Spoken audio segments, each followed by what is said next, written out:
Vi do il benvenuto a nome del Movimento 5 Stelle, io sono Annalisa Marani, sono portavoce candidata al Senato in circoscrizione Veneto e ho il piacere di introdurvi a questa serata.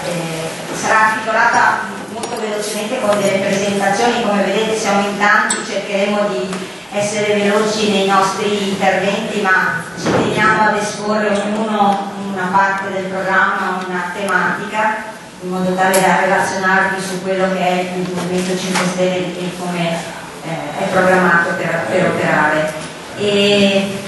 Ogni candidato al momento della presentazione del suo intervento si presenterà anche a voi e dirà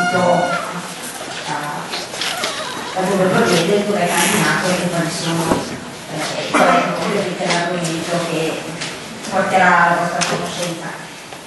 Cominciamo subito con Francesca Cusinarolo, a cui passo il microfono, non so se funziona quello lì, di solito fischia. No, allora ti passo questo.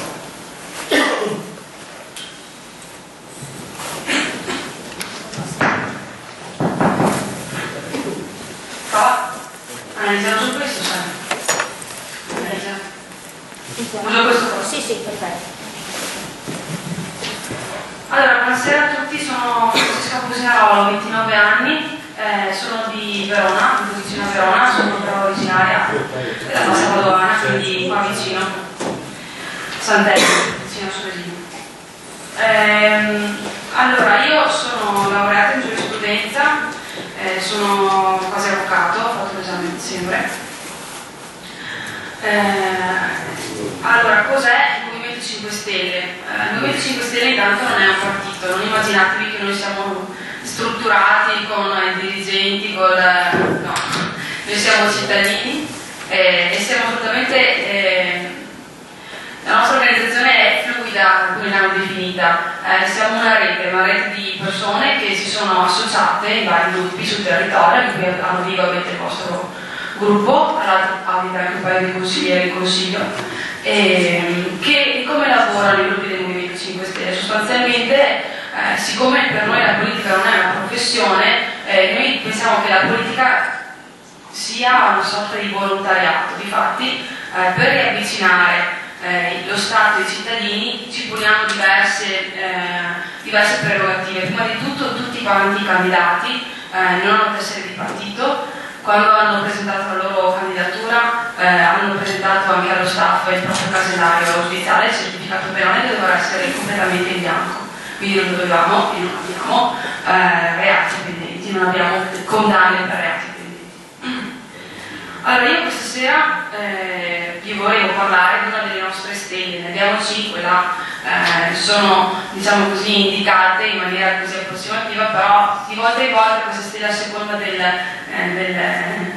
ci vengono comode a seconda della serata. Questa sera in particolare io voglio parlare del rapporto tra Stato e cittadini. Come ho premesso, quello che ci preme è far ritornare i cittadini a partecipare, ad appassionarsi alla politica, ad alzarsi dalle proprie poltrone, quelli che sono dei salotti nei quali ci siamo accomodati per tanto tempo e abbiamo lasciato e delegato per troppo tempo, e ritornare nelle istituzioni come cittadini attivi. La partecipazione per noi è fondamentale. Allora, qual è il problema secondo noi dello Stato attuale?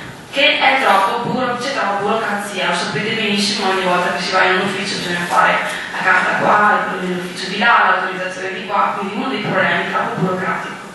È sovradimensionato. Noi siamo assolutamente contrari alle province, lo siamo e lo dimostriamo non candidandoci, non c'è nessun gruppo, nessun movimento, altro movimento che non si candidi alle provinciali. Noi se anche non so se avete avuto anche voi le provinciali recentemente, comunque nessun movimento, gruppo del Movimento 5 Stelle si è candidato e si candiderà, perché siamo contrari alle province. L'organizzazione dello Stato è troppo costosa, ci costa troppo ed è purtroppo inefficiente. Allora, quali sono le nostre proposte? Come sapete, tanti parlano, ma cerchiamo di arrivare anche al contenuto, esempio concreto. Prima di tutto noi proponiamo l'abolizione dei rimborsi elettorali. Se non lo sapete, ve lo dico io, nel 93, ma penso che molti di voi lo sappiano, è stato un referendum con il quale si chiedeva ai cittadini: volete voi eliminare i finanziamenti ai partiti? Il 90,3% dei cittadini che hanno partecipato a quel referendum ha votato non li vogliamo, non vogliamo i finanziamenti ai partiti. Questa norma è uscita dalla quota, ma è entrata dalla finestra perché il governo del tempo, penso fosse il governo Amato, non vorrei sbagliarmi, la Patria d'Italia ha cambiato il nome, non più finanziamenti ma rimborsi elettorali. Cosa vuol dire un rimborso elettorale? Vuol dire che per ciascun voto ricevuto dai partiti ricevono, al tempo erano 2.000 lire, dopodiché sono diventati 4.000 lire, con l'aumento dell'euro sono arrivati a 5 euro a voto, ciascun voto. La cosa paradossale è successa nel 2006, Berlusconi aveva pensato di garantire per 5 anni i rimborsi elettorali, cioè ogni anno, in proporzione ai voti che ciascun partito aveva preso, aveva diritto per 5 anni, anche se il governo cadeva, a quei rimborsi. Bene, nel 2008 è caduto il governo, si è dovuto ritornare alle elezioni, quindi dal 2008 al 2011 i partiti hanno incassato doppi rimborsi elettorali. Noi siamo assolutamente contrari. Li abbiamo restituiti davanti alle regionali nel 2010, qua nel Veneto, li abbiamo restituiti in Emilia Romagna e anche in Sicilia, lo sapete benissimo anche perché la stampa ne ha dato abbastanza rilevanza. Tra l'altro, cos'è che a noi non ci va bene? Non è tanto il rimborso, il fatto che comunque le spese sostenute siano veramente molto inferiori, perché adesso purtroppo non le slide ma i numeri davanti. Per dire un partito, ma posso dirveli tutti, le spese sostenute nelle elezioni politiche del 2006 dal PDL erano 50 milioni di euro, a fronte di un rimborso eventuale dell'istituto di 128 milioni. Cosa hanno fatto degli altri 70 milioni? Ma posso fare anche la Margherita, hanno dichiarato 10 milioni di spese a fronte di 30 milioni ricevuti. Noi, nelle elezioni politiche del 2006, abbiamo sostenuto 73.000 euro di spese, a fronte di 4 milioni rifiutati, non li abbiamo neanche incassati. Poi noi ci riduciamo gli stipendi, l'hanno già fatto in Sicilia, i consiglieri del Movimento 5 Stelle che sono entrati nel Parlamento siciliano ci sono ridotti lo stipendio del 75%, quindi prendono circa 2.500 euro netti. Il residuo hanno deciso di devolverlo a un fondo per il microcredito, per fare credito alla piccola impresa siciliana. Un bel progetto, direi. Allora, cosa proponiamo poi? Questa è una delle proposte di legge che avevamo già depositato, se qualcuno ha aderito al VDE, io so che qua io avevo raccolto le firme nel 2006, avevo sottoscritto anch'io. Noi proponiamo la non eleggibilità a cariche pubbliche per i cittadini che hanno subito una condanna in via definitiva. Ci sembra una cosa talmente ovvia, quando però purtroppo in Parlamento ci sono ancora dei condannati in via definitiva. È un'altra cosa che alcuni possono storcere un po' il naso, ma in realtà per noi è diciamo così, un mito di garanzia. Chiediamo 2 mandati e poi a casa. Cosa sentite per 2 mandati e poi a casa? Uno fa il parlamentare per una legislatura, poi tende a impegnarsi magari anche nella propria regione come consigliere regionale.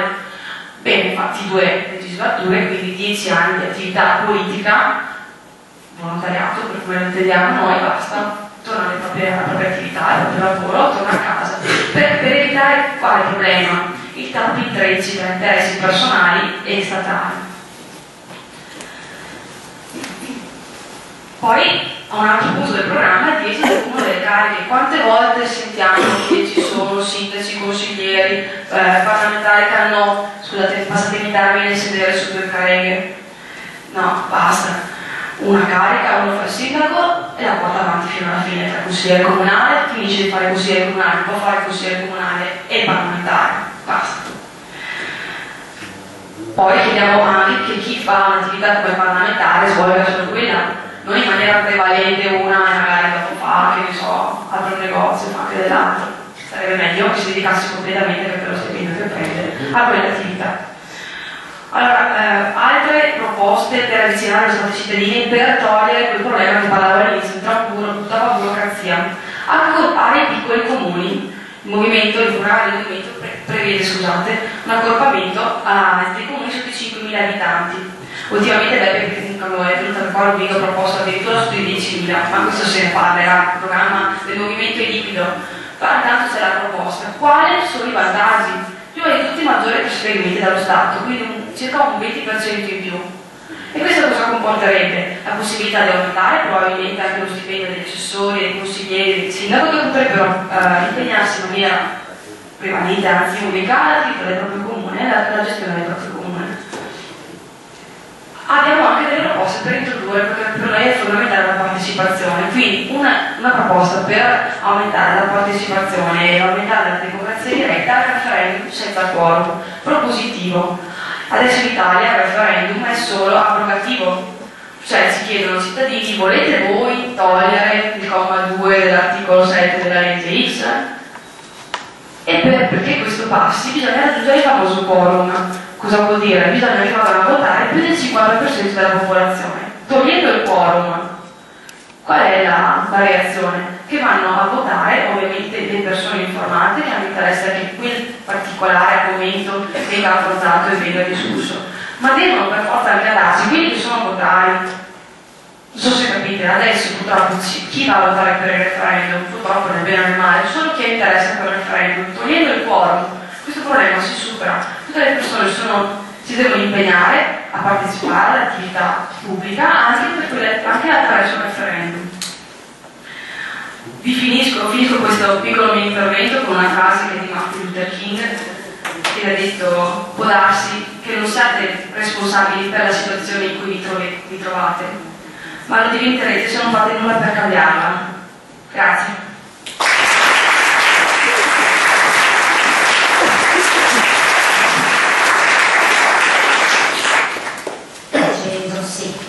Allora, grazie professoressa per il tuo intervento. Io proseguo nella spiegazione di quella che è l'agenda del Movimento 5 Stelle. Alcuni punti li ha affrontati Francesca, adesso io molto velocemente, perché non vogliamo tediarvi, siamo veramente in tanti e vorrei assolutamente lasciare spazio ai miei compagni di viaggio. Parlando di che cosa?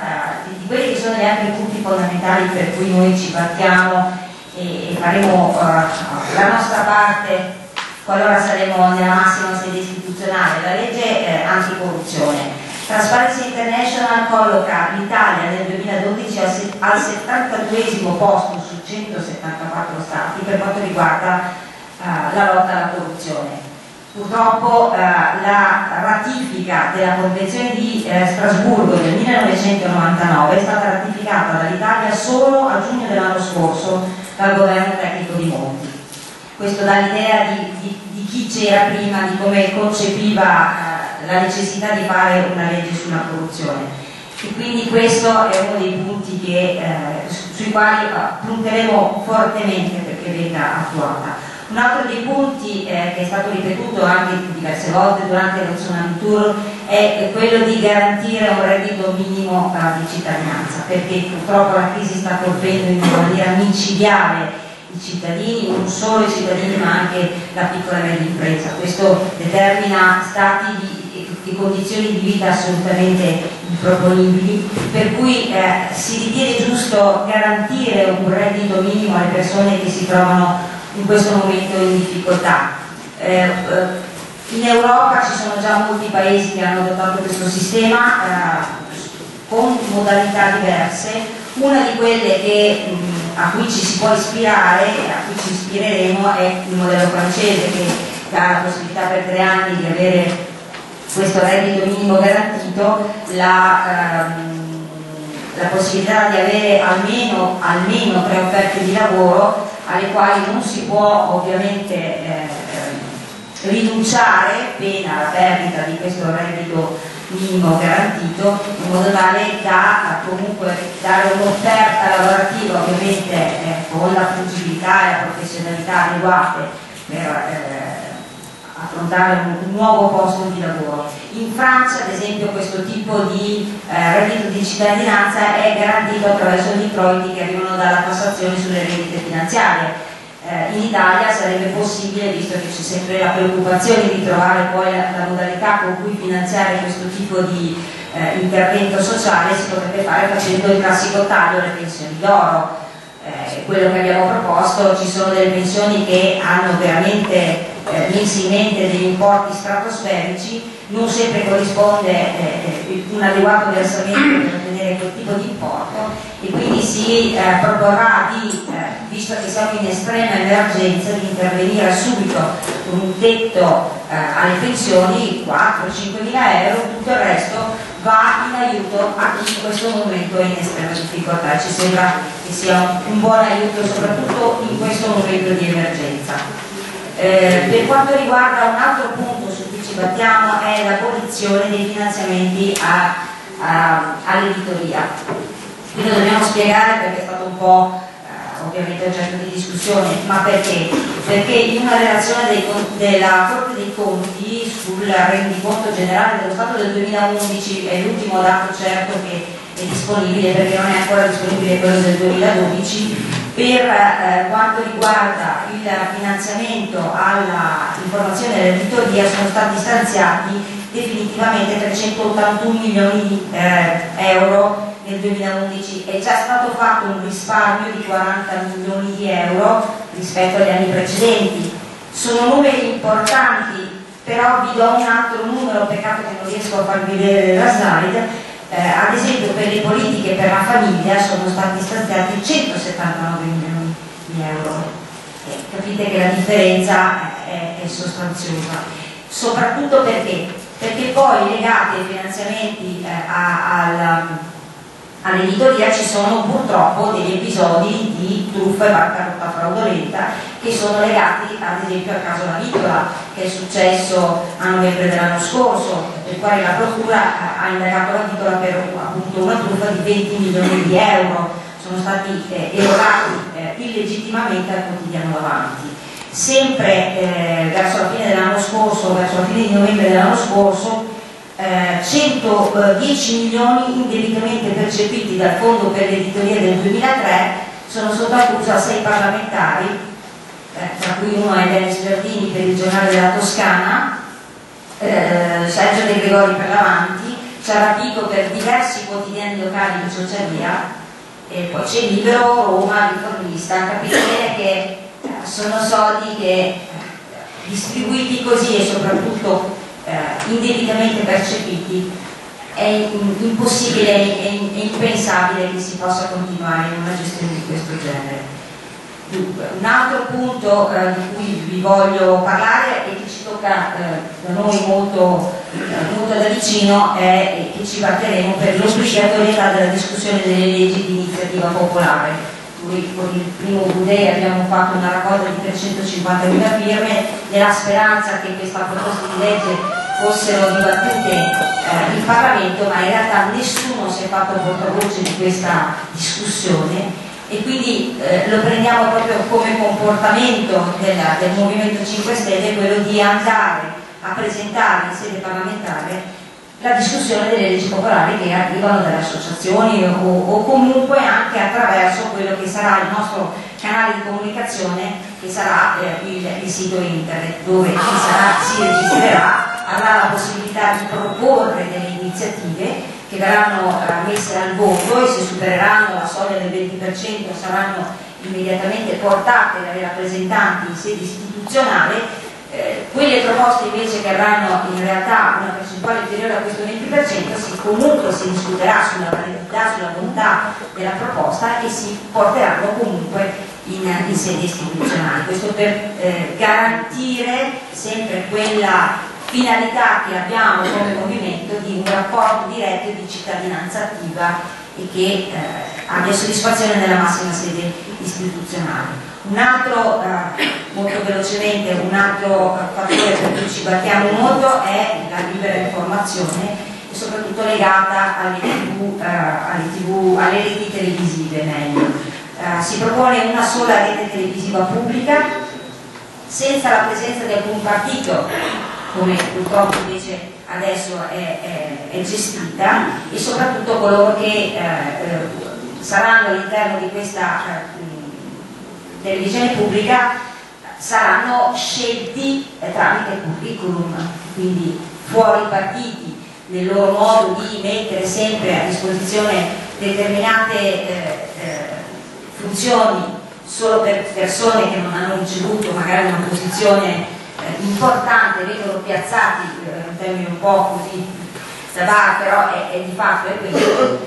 Si propone invece che vengano selezionati sul curriculum e quindi siano persone che siano professionalmente preparate per gestire quel tipo di attività. Nessun canale televisivo potrà essere posseduto a maggioranza da un soggetto privato, quindi cercheremo di portare l'azionariato diffuso pluralismo con un limite del 10% in possesso di un solo soggetto. Questo determina ovviamente il fatto di non controllare l'emittente televisiva. E poi un tetto nazionale massimo del 5% per quanto riguarda la raccolta pubblicitaria, questo per garantire anche qui un pluralismo e garantire, speriamo, attraverso anche questo sistema, di dare libera informazione. Un'altra particolarità che vogliamo proporre e che riteniamo sia necessaria proprio per stroncare la carriera politica, definiamola così, è uno strumento che abbiamo chiamato politometro, ovvero la misurazione del guadagno che un politico ha nel corso della sua attività. Si valuterà la situazione patrimoniale all'inizio del mandato, si valuterà alla fine del mandato di nuovo la situazione patrimoniale nel rispetto ovviamente di quelle che possono essere le fonti di reddito, che possono essere di eredità o quant'altro, e sulla base del responso si cercherà di capire se vi sia un eccessivo arricchimento nella funzione pubblica e si andrà a capire come mai e se sarà motivata. Nel caso fosse eclatante che ci fosse un indebito arricchimento durante appunto l'esercizio della funzione, verrà ovviamente si chiederà la restituzione di quanto percepito con una grave fiscale del 60%. Questa è la proposta di impatto che vogliamo fare proprio per togliere quello che è il meccanismo dei professionisti della politica.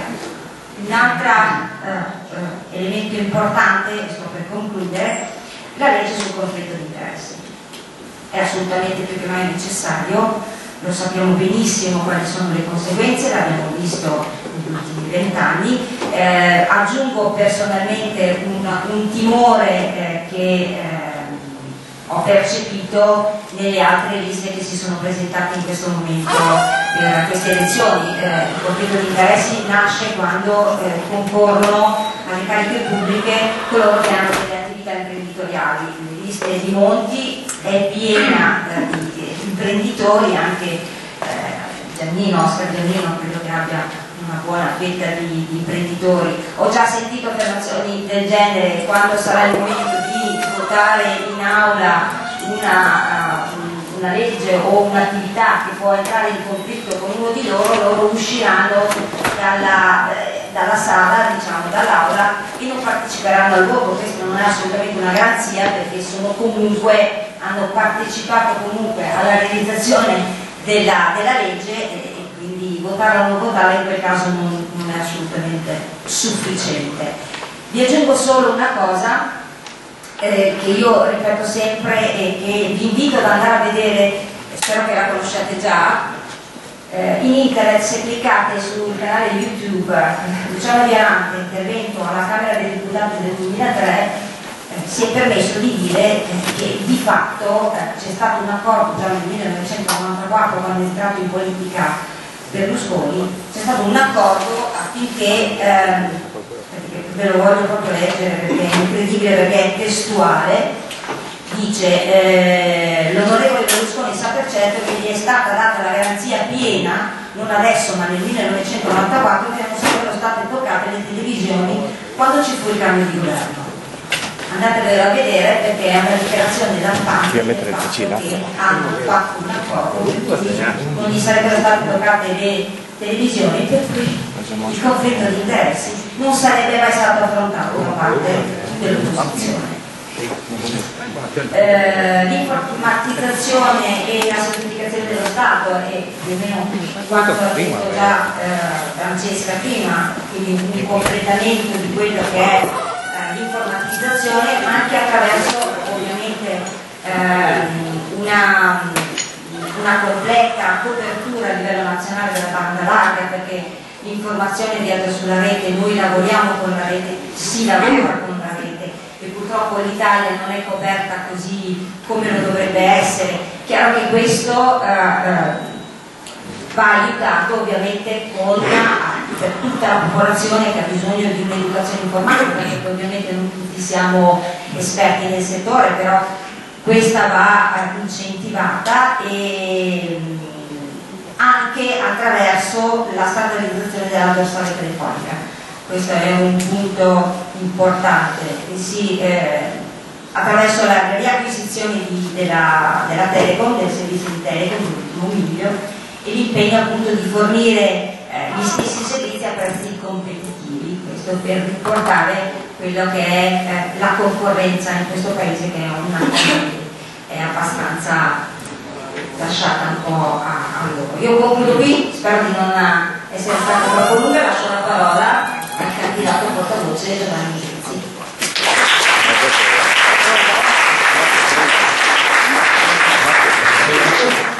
Buonasera, io mi ero ispirato delle immagini per così spiegare meglio.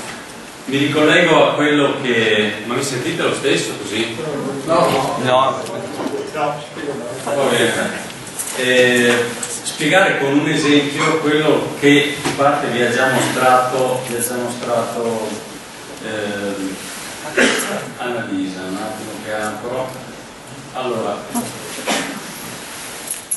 uno dei grandi problemi dell'Italia, dell'assetto, come si può dire, della nazione, è il fatto che politica, economia, finanza e informazione non sono indipendenti, non sono staccate, devono funzionare come sistemi autonomi, non interlacciati, perché quando questi si uniscono si creano delle aree grigie che vanno da manifesta illegalità a, diciamo, a una correttezza puramente formale, ma nella sostanza avvengono dei comportamenti, delle situazioni che tutti troviamo disdicevoli e contrari rispetto al concetto che abbiamo di paese civile, che non trovano riscontro in altri paesi, ma solo in Italia e in alcune aree del terzo mondo.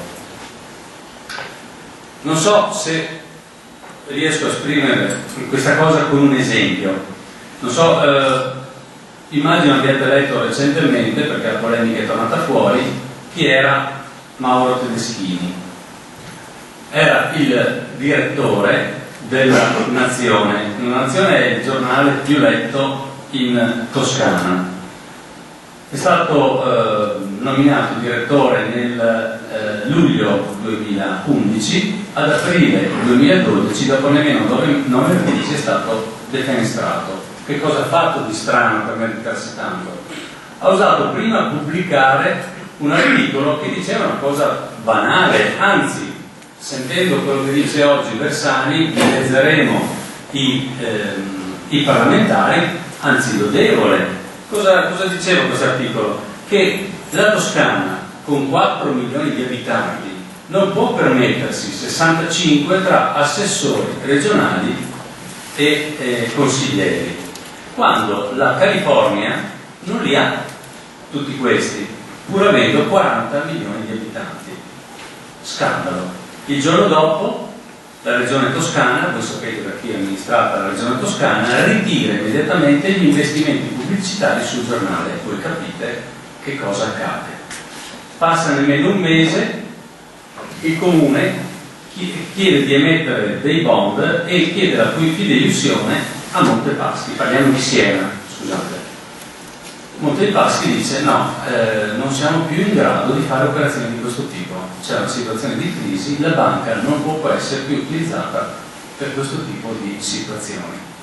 Manda un comunicato al giornale, il comunicato Terza Banca Nazionale ha sede a Siena, comunicato loro, lo pubblica e questo segna la sua fine. Allora voi capite che quando il sistema è così strettamente legato, dove la finanza, bond, l'economia, banca, la politica, in questo caso PD, ma potremmo fare degli esempi analoghi anche per gli altri partiti, e informazione sono così strettamente legati gli uni agli altri, il sistema non può essere attendibile. Vi faccio altri esempi. La Premafin di Ligresti possiede azioni di Unicredit, alla quale Unicredit ha chiesto dei finanziamenti. Abbiamo che a sua volta Unicredit, Mediobanca e Assicurazioni Generali hanno partecipazioni l'una nelle altre, cioè vuol dire che nelle azioni dell'una è proprietaria l'altra e quindi ha diritto di nominare suoi uomini nel loro consiglio di amministrazione, e questo in modo incrociato. Se andiamo a vedere il più grande gruppo editoriale giornalistico italiano, RCS, vuol dire Corriere della Sera e Gazzetta dello Sport. La Gazzetta dello Sport non è giochino, la Gazzetta dello Sport passa anche informazioni, quelle che fanno comodo, a delle persone che leggono di sport e si acculturano nell'ultima pagina, provate a vedere. Bene, andiamo a vedere chi c'è nell'azionariato di RCS, tenendo conto poi di una cosa, che questo giornale, questo gruppo è governato da un patto di sindacato. Cosa vuol dire? Che una dozzina di azionisti si mettono d'accordo, insieme hanno la maggioranza, fanno cartello e impongono le scelte economiche ma anche editoriali. Ovviamente entrare nel patto di sindacato di RCS è, diciamo così, segna quasi quasi lo status di un grande imprenditore italiano. Allora, chi abbiamo dentro? Abbiamo Mediobanca, abbiamo Assicurazioni Generali, Intesa San Paolo, Banca Popolare, Gruppo OBS. Gruppo OBS è Unione Banche Svizzere più Banca Svizzera. Poi abbiamo il gruppo Merloni, rappresentato da Francesco Merloni, ex ministro democristiano. Poi abbiamo il gruppo Benetton, Marco Tronchetti Provera in rappresentanza di Pirelli. Poi abbiamo la famiglia Ligresti, la famiglia Della Valle, la famiglia Pesenti con Italcementi. Sappiamo cosa succede qui vicino con Italcementi. Poi Giovanni Agnelli tramite Fiat. Giovanni Agnelli è morto ma ancora è lì. Che dobbiamo dire? Dobbiamo dire che qui abbiamo una oligarchia economico-finanziaria che gestisce l'informazione e ci fa sapere quello che desiderano. Questo è il punto. Allora, le misure che il Movimento 5 Stelle vuole imporre, vuole imporre come una premessa necessaria per avere un paese civile, alcune le ha già citate Annalisa, sono che nessuno può controllare né singolarmente né come cartello un organo di informazione nazionale, che sia un giornale o che sia una TV. Abbiamo come proposta che non siano possibili le compartecipazioni incrociate, o meglio, le partecipazioni incrociate con persone che siedono contemporaneamente su più consigli di amministrazione delle società quotate in borsa.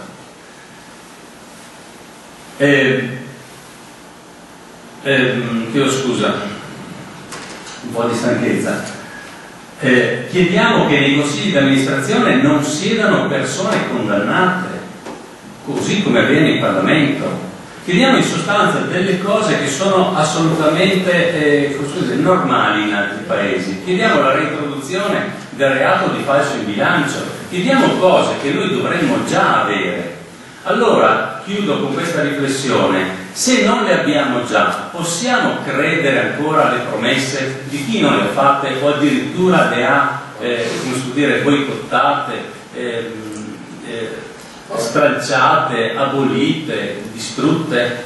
Io credo di no. La credibilità nostra si gioca nelle idee che proponiamo, nella capacità che possiamo avere, anche limitata magari, di esporvere, perché non siamo dei tecnici, siamo solo dei cittadini curiosi che vogliono andare a mettere il naso.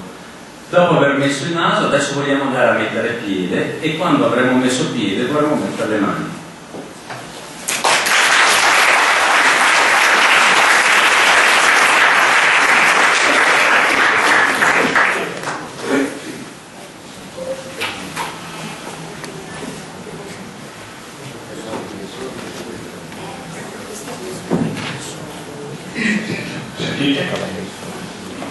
Buonasera,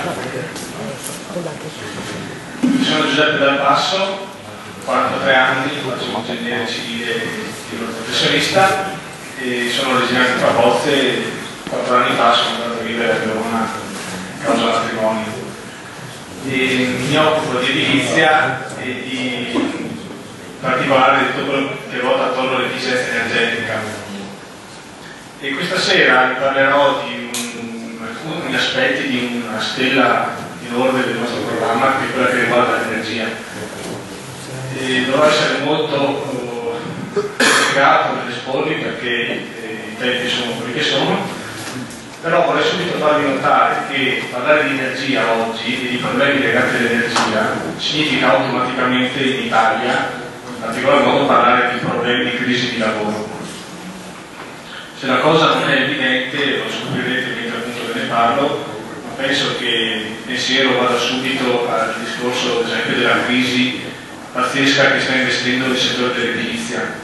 Non so se tra di voi c'è qualche artigiano, qualche impresario, qualche operatore del settore appunto legato in qualche modo all'edilizia, però io mi ricordo benissimo che una decina d'anni fa a Capozze dovevo ristrutturare l'ufficio e chiesi a delle piccole imprese locali se avevano tempo per venire a fare i lavoretti. E allora praticamente mi risero in faccia dicendo sì, sta già, ci avvisi.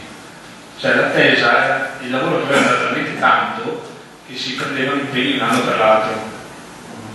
Adesso molti di questi miei compresari amici, e non scherzo, sono a casa o non ci sono letteralmente più, sono sparite queste aziende, chiuse. Questo è sintomatico perché veramente è così. Un altro mio compresano che a volte lo sento, gli chiedo come va Capozze e mi dice in dialetto: ma fa che sia tutti i giorni sabato, perché sempre presente in piazza, perché sono talmente tanti in cassa integrazione, disoccupati o senza lavoro che li vedi in giro a spasso.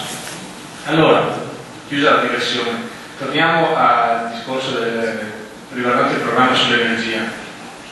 Abbiamo molti punti su cui lavorare, uno in particolare è un enorme piano pluriennale ovviamente che permetta e che porti a una graduale riqualificazione energetica di tutti gli edifici italiani, sia pubblici che privati. Solo pensare a questo significa produrre lavoro utile per, secondo me, decine e decine di anni. E altra cosa importante è che questo lavoro può partire domattina, non c'è bisogno di creare nessuna infrastruttura, nessun piano, nessuna legge. Basta agevolarlo, incentivarlo. E come fare? Spostando delle risorse che oggi sono in maniera demenziale orientate verso altri investimenti. Uno solo, tanto per dirne uno, le spese militari sugli F-35. E si potrebbe anche spingere una pratica che è praticamente ancora sconosciuta, scommetto che nessuno di voi, pochissimi, ne ha sentito parlare, si chiama la gestione tramite ESCO. Cioè, ESCO è un acronimo che significa Service Company. Cosa serve fare una pratica con la logica ESCO? Serve per fare un investimento se non si hanno i soldi. Cioè, se io volessi ristrutturare casa mia, o il mio condominio, o anche un edificio pubblico, oggi come oggi difficilmente ho i soldi per farlo. I comuni innanzitutto sono, oltre ad essere completamente al verde, hanno mani e piedi legati perché hanno fatto di stabilità una serie di regole da seguire, per cui sono impossibilitati a fare un solo euro di debito. Allora, se io chiamo una società, questa ESCO, e le chiedo di venire a fare l'investimento a spese sue, mettermi a posto il condominio, l'edificio, la casa di riposo, la piscina, quello che volete, efficientandolo, cioè facendo in modo che consumi di meno energia, questa ESCO verrà a fare l'intervento a sue spese, quindi noi non rischiamo nulla. Questa ESCO come fa poi a rientrare ovviamente dei suoi investimenti, perché sono mica enti di carità? Vivrà per un certo numero di anni sulla differenza fra quello che si pagava prima in bolletta e quello che si pagherà dopo con l'efficientamento energetico. Cioè, se prima questa casa di riposo spendeva 100.000 euro per scaldare tutto lo stabile all'anno, quindi il produttore della patata, con un intervento di efficientamento ne spende 60.000, l'ESCO per un certo numero di anni continuerà a chiedere 100.000 all'ente di canone e avrà un margine di 40.000 da mettersi in tasca.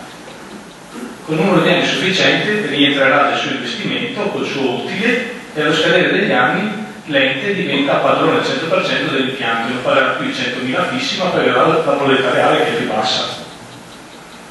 Voi capite che con questo investimento, non avendo i soldi, io ho fatto un lavoro utile, ho fatto del risparmio energetico, ho dato del lavoro a delle persone e ho conseguito comunque del risparmio e ho ovviamente anche eliminato in parte delle fonti di inquinamento. Quindi questa è una pratica che noi promuoviamo da sempre, ovviamente in Italia è sempre stata marginata, boicottata e mai correttamente divulgata, perché in Italia, come anche in altri paesi, ma in certi paesi del nord Europa invece non è così, insomma in Italia vige ancora il business del vendere energia, perché se ci fate caso l'Italia non ha alcun concetto a livello di governi, alcun concetto di piano energetico, cioè si fanno solo proposte, investimenti, ricerche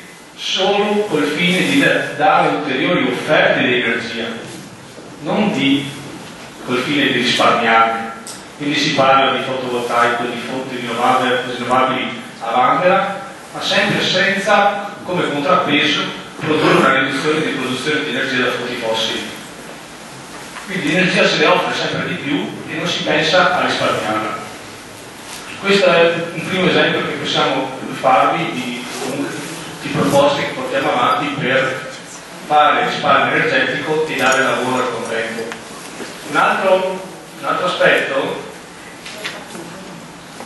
che voglio portare alla vostra conoscenza è quello relativo alla produzione di energia dalle cosiddette biomasse, e questo è un tema purtroppo molto attuale qua in Polesine.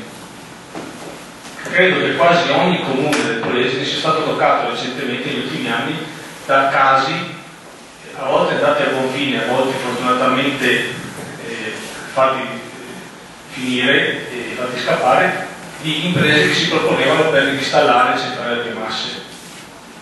Queste centrali a biomasse, mi sembra che ci sia un caso purtroppo che è andato in fondo all'Oreo, di una centrale a biomasse che è stata effettivamente realizzata. Purtroppo perché è arrivata a conclusione di una fatta? Perché la cittadinanza è stata poco e mal informata, purtroppo sicuramente se ne sarà anche fregata, e quindi si sono trovate queste centrali a biomasse. Le centrali a biomasse, attenzione, non sono centrali che emettono acqua di colonie, sono delle centrali che emettono in atmosfera una quantità impressionante di sostanze nocive. Ma la cosa più brutta è che partono con buoni intenti, cioè il concetto di centrale a biomasse potrebbe essere un concetto all'inizio anche condivisibile, ecologico. Purtroppo la centrale a biomasse può a un certo punto cominciare a bruciare cose che non sono biomasse in maniera lecita e spesso purtroppo in maniera illecita, cioè bruciano rifiuti, bruciano qualsiasi cosa. 2 anni fa con il Movimento 5 Stelle siamo riusciti a far letteralmente scappare una società che aveva cercato di infilarci nottetempo una centrale a Bocce. Guardate che è stato, io sono rimasto abbastanza stupito, anche più facile del previsto, perché il progetto sembrava già abbastanza avanzato a buon punto, era già entrato in comune per vie traverse, era già in qualche modo passato alla provincia. Noi abbiamo fatto una cosa molto semplice, a costo zero, abbiamo informato i cittadini, li abbiamo informati sul serio però con dati scientifici. Abbiamo fatto un incontro e è bastato quello perché si creasse una coscienza comune e comunque un'informazione abbastanza completa sul tema, e coloro che volevano questa centrale hanno capito che non tirava più aria tanto buona e sono spariti. Probabilmente tenteranno da qualche altra parte, l'hanno già fatto, però questa è un'altra cosa appunto che noi come Movimento 5 Stelle combatteremo sempre. Un altro punto fondamentale è favorire e incentivare la produzione diffusa di energia elettrica, cioè cercare di abbandonare la logica delle megacentrali, con l'esempio di tanto per dire, che dentro di sé portano, oltre alla quantità di inquinamento, di problemi legati all'ambiente e alla salute che sono paurosi, li conoscete meglio di me, ma hanno anche delle inefficienze tecniche notevoli dovute al fatto che poi l'energia va trasportata comunque a distanza e ogni volta che c'è uno spostamento di energia se ne perde per strada. Allora noi cerchiamo anche di spingere verso questa filosofia di produrre energia con delle strutture molto piccole che arrivano alla dimensione addirittura del condominio come fabbisogno, che si chiamano microcogeneratori. Questi, una volta installati di più sul territorio, produrrebbero energia, dico quasi a costo zero, perché la producono mentre fanno l'acqua calda, e produrrebbero energia per soddisfare quell'utenza lì. E anche questa è una pratica virtuosa che all'estero è molto seguita ormai nel nord Europa e stranamente in Italia zero, per niente. Anche qua intrecciamo subito il tema energia e lavoro. Perché? Perché se guardiamo cosa sta facendo in Germania e lo confrontiamo con quello che fanno da noi, il settore automobilistico sappiamo che è morto praticamente, non ha futuro. In Germania hanno capito già da qualche anno e si sono attivati. La Volkswagen, per dire, negli anni 60 circolavano in Italia 1.800.000 automobili, adesso siamo a 35 milioni, dove vogliamo mettere le altre auto? Per non parlare dei soldi che servirebbero comunque per comprarle. Quindi l'industria dell'auto è finita in quanto tale. Allora in Germania la Volkswagen cosa ha detto? Provo pian piano a convertire la produzione in modo tale da non lasciare a casa dei lavoratori e potrei fare questi famosi microcogeneratori perché sono costituiti da un motore di un'auto e da un involucro di lamiera, cosa che per un'azienda che produce auto è banale. Quindi hanno programmato in 5 anni, dal 2010 al 2015, di produrre 100.000 di questi impianti. Già credo che 15.000 li abbiano messi tranquillamente in funzione. Quando questo esercito di microcogeneratori sarà tutto installato in funzione, si creerà, in gergo lo chiamano sciame elettrico, cioè queste 100.000 macchine saranno telegestite da una centrale di controllo che riuscirà a accendere e spegnere secondo quelle che sono le necessità dei posti e a produrre l'energia e indirizzarla nella direzione dove serve. In questo modo hanno preso veramente due piccioni con una fava, hanno fatto innovazione tecnologica e hanno creato del lavoro utile per salvare dei posti di lavoro. Questo non mi sembra proprio che sia la stessa cosa che sta facendo Fiat in Italia. Proseguendo, mi sembra, viene da ridere a nominarlo, però il nucleare, siamo fermamente contrari al nucleare. Però io sono sempre stato convinto che ieri ho avuto la conferma che il nucleare in Italia non è ancora chiuso come discorso, perché se avete notato è uscita una notiziola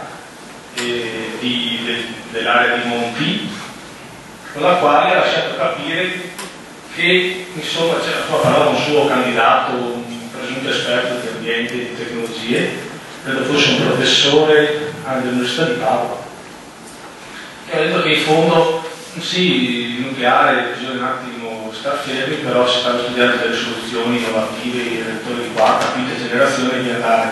Quindi stiamo pur sicuri che la faccenda per loro non è chiusa, alla faccia del referendum, di tutto quello che c'è, tra un po' ci riproveranno e noi chiaramente saremo contrarissimi.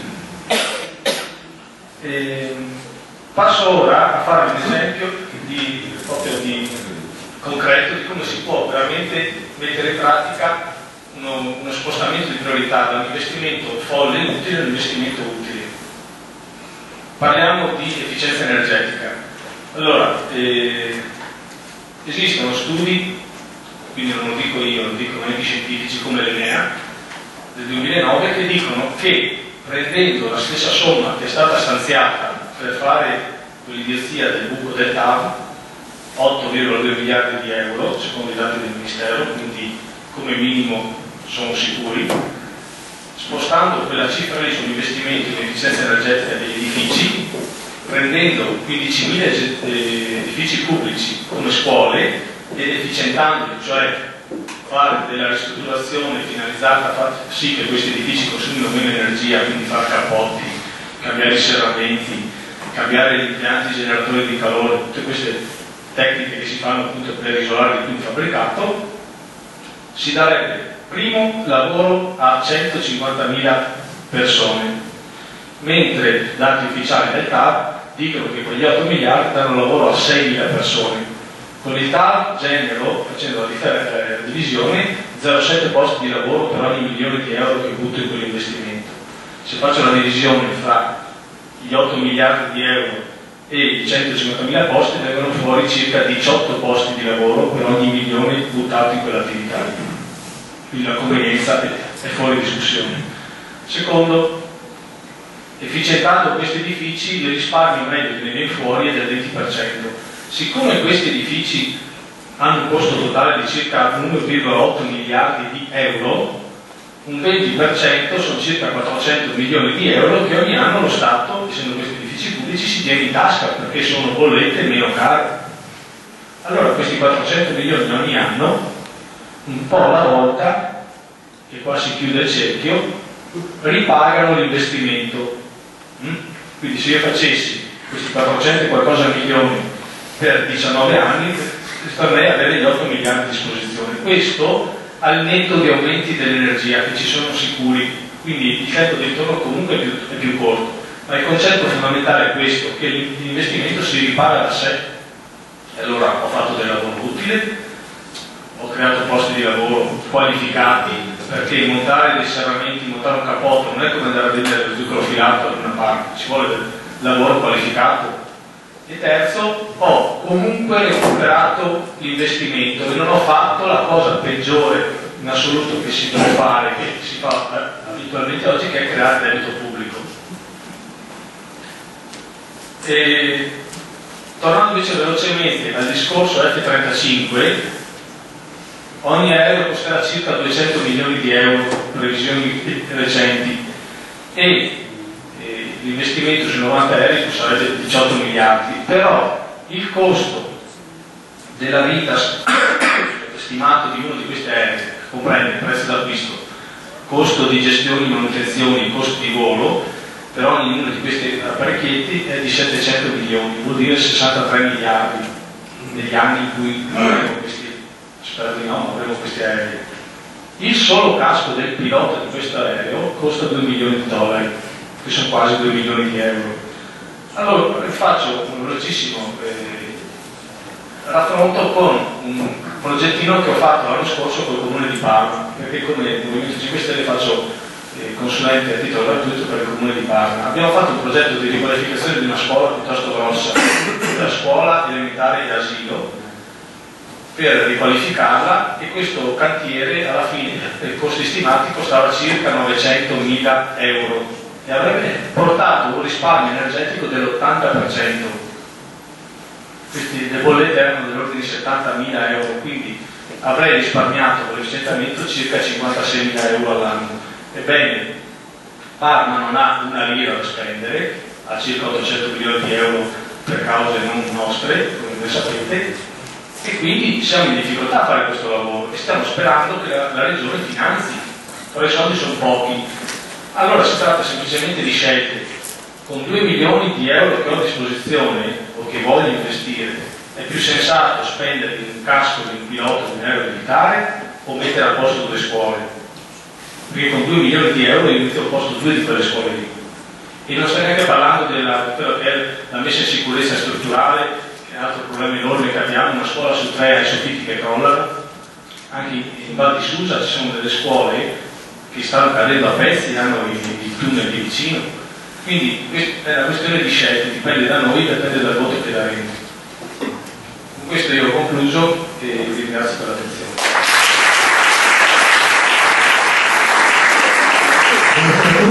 Sono Vittorio Paglia, ormai sono sopra dei 50 anni, ho una laurea in energia elettronica e mi occupo come consulente di energie rinnovabili e risparmio. Il discorso che voglio fare questa sera riguarda il nostro territorio. Il nostro territorio, almeno da quello che leggo, che sento, che vivo ogni giorno, ha una serie di risorse che sono assolutamente da salvaguardare e da sostenere. A partire da quello che può essere l'ambito lavorativo dell'agricoltura, vi ricordo 2 esempi molto locali, Rosolino e Lucia, che sono 2 poli importantissimi per quello che è il mercato delle verdure, in particolare dell'insalata. ma non solo a livello poliziano, a livello italiano siamo addirittura europeo, perché esporta tantissimo in Germania, in Francia e negli altri paesi europei. Queste sono una cosa importante. L'altra cosa è che Rovigo nella prima parte del Novecento era la borsa del grano in Italia, era considerata il punto focale per il mercato del grano, tanto che a Rovigo, alla base della borsa, la nostra Camera di Commercio, veniva stabilito il prezzo del grano in tutta Italia. Questi due esempi molto semplici sono però importanti per far capire che il nostro territorio è stato ed è una fonte di risorse dal punto di vista economico fondamentali. Prima il mio collega, il mio amico Giuseppe parlava delle centrali biomasse o centrali di bollette cameriche. Immaginatevi voi una centrale a carbone qui va a inquinare un territorio vasto che va dal delta fino a metà Polesine, dove abbiamo una ricchezza fondamentale, quella dell'agricoltura. Noi dobbiamo invece sostenere e salvaguardare queste ricchezze, che sono sicuramente fondamentali. Ho parlato dell'agricoltura, ma potremmo parlare del grano, di mille altre situazioni che in Polese ci sono e possono essere naturalmente salvaguardate. Per quanto riguarda il nostro territorio, un'altra fonte importante di risorsa è che noi abbiamo, e spesso non ce ne rendiamo conto, delle ricchezze storico-culturali importantissime. Città come paesi come Lendinare, Badia, Arquato, Tratta, Rovigo stessa e Adria hanno un curriculum storico-culturale che è importantissimo, fondamentale. Basterebbe che le nostre amministrazioni facessero quella che si usa a dire sempre con una parola molto strangiata, che è sinergia, per poter creare dei percorsi culturali e quindi di attenenza turistica importantissimi. L'anno scorso si voleva presentare all'Expo di Milano un progetto di navigabilità e di crociere lungo il Po, con tante tappe gastronomiche che partiva dall'Alto Piemonte fino al Mantovano. Ora, per carità, Cremona, Marco sono città stupende, però noi abbiamo una ricchezza inesauribile che è il Delta, portiamo questo progetto fino al Delta. Se il Danubio ha un turismo che è assolutamente green, con biciclette, con barche e quant'altro, in Olanda è la stessa cosa. Benissimo, copiamo quello che sono i progetti e le attività svolte all'estero, come fanno i cinesi, copiamo spudoramente e importiamo questi modelli virtuosi di turismo nel nostro paese, perché il Po, navigabile, ha delle rete fondamentali, l'Adige anche, adesso è previsto anche addirittura di creare lungo il Po e l'Adige quella che è l'autostrada del trasporto per eliminare o comunque limitare il trasporto su gomma. Sfruttiamo questo bellissimo paesaggio, questo bellissimo canale lunghissimo da Torino fino al Delta per creare turismo, per creare occupazione e quindi creare lavoro e quindi creare anche benessere. I soldi sostanzialmente ci sono, oggi vengono strausati in attività che non sono pertinenti per un ritorno del benessere del cittadino, sono usati in mille altre cose. Per il 5 un esempio, ma ne abbiamo anche altri altri dicendo.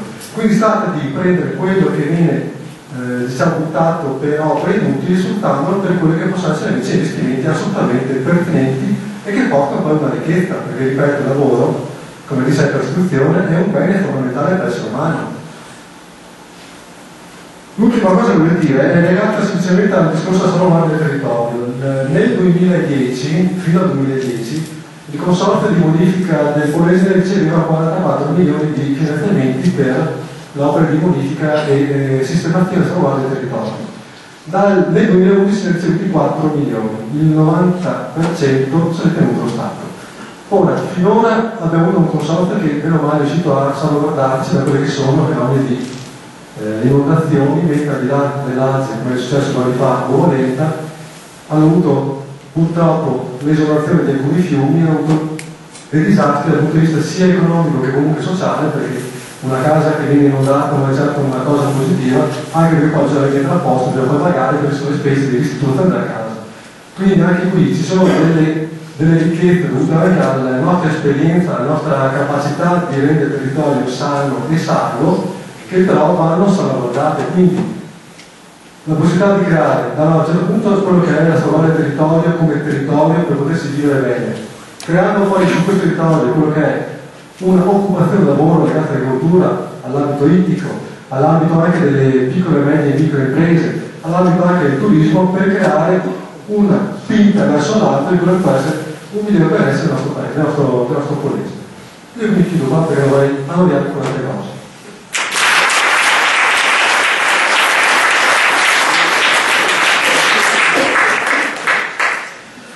Buonasera, mi chiamo Bruno Turri, sono di Rovigo, 58 anni, io la mia vita l'ho passata in fabbrica finora.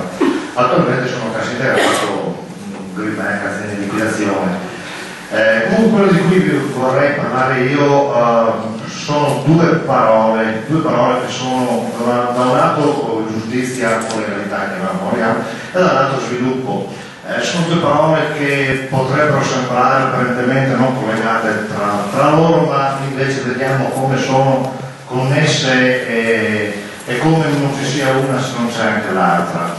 Prima Annalisa faceva riferimento alla situazione dell'Italia per quanto riguarda la percezione della corruzione, che praticamente viene posta al 72esimo posto. Questo è un indice di come il nostro paese venga considerato praticamente, siamo in Europa, siamo tra gli ultimi, messi peggio di noi, c'è Grecia, c'è la Serbia, Bulgaria e basta. Un altro dato che ci deve far pensare di come la giustizia non funzioni con tempi molto lunghi per quanto riguarda i procedimenti, sia civili che penali. In Italia un procedimento amministrativo, un procedimento civile dura circa 1200 giorni contro i 500 giorni che dura mediamente in Europa. Ecco, questi dati ci devono far pensare, perché sono un freno allo sviluppo, sono un freno all'economia. Le aziende vivono anche di fiducia, non vivono solo di investimenti, non si fanno investimenti in un paese dove non c'è la certezza del proprio lavoro, del proprio investimento. Questo lo dice anche, non lo diciamo noi, ma lo dice il Centro Studi di Confindustria, che quindi non è un nostro organo, un nostro organismo, ma questo dice già nel 2011 diceva che soltanto accorciare del 10% un procedimento amministrativo porterebbe un aumento del PIL del 0,8%. Sembra poco, sono 12 miliardi all'anno. 12 miliardi all'anno sono 3 volte il gettito IMU sulla prima casa che è stato introdotto quest'anno, quindi stiamo parlando di 3 volte un valore che tutti i giorni si sente parlare per radio, per televisione, eccetera, eccetera. Se poi ci portassimo a livelli medi europei, non dico a livelli di paesi virtuosi, a livelli medi europei, questo incremento sarebbe intorno al 5%, farebbero 70-80 miliardi all'anno. Ecco che noi ci troviamo di fronte a un paese dove ci sono tagli, pensioni, sanità, scuola, ricerca. La ricerca è il lavoro di fra 10 anni, ragazzi, perché fra 10 anni cos'è che faremo? I bottoni no, perché li fanno 10 mesi, o facciamo ricerca, facciamo innovazione, facciamo scuola, o tra 10 anni continueremo ad andare ancora verso il basso e arriveremo forse ai livelli della Grecia.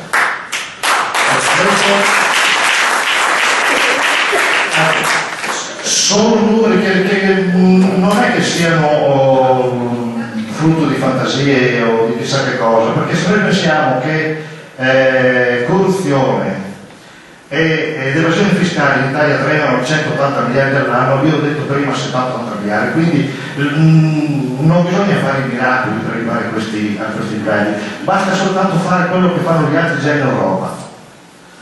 Basta rivedere un po' il sistema procedurale, ad esempio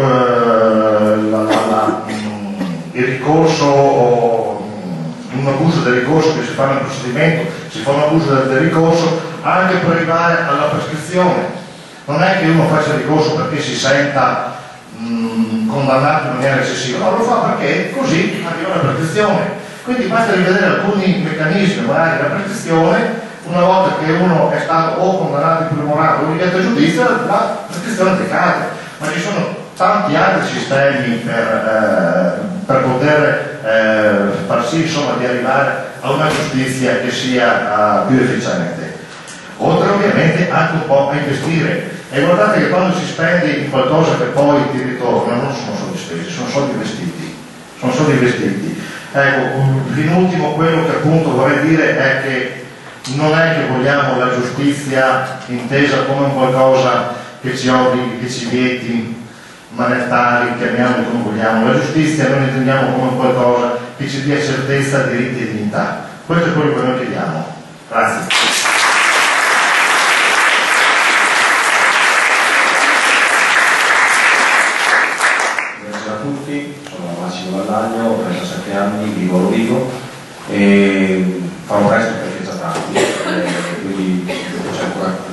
parlato, ho filmato.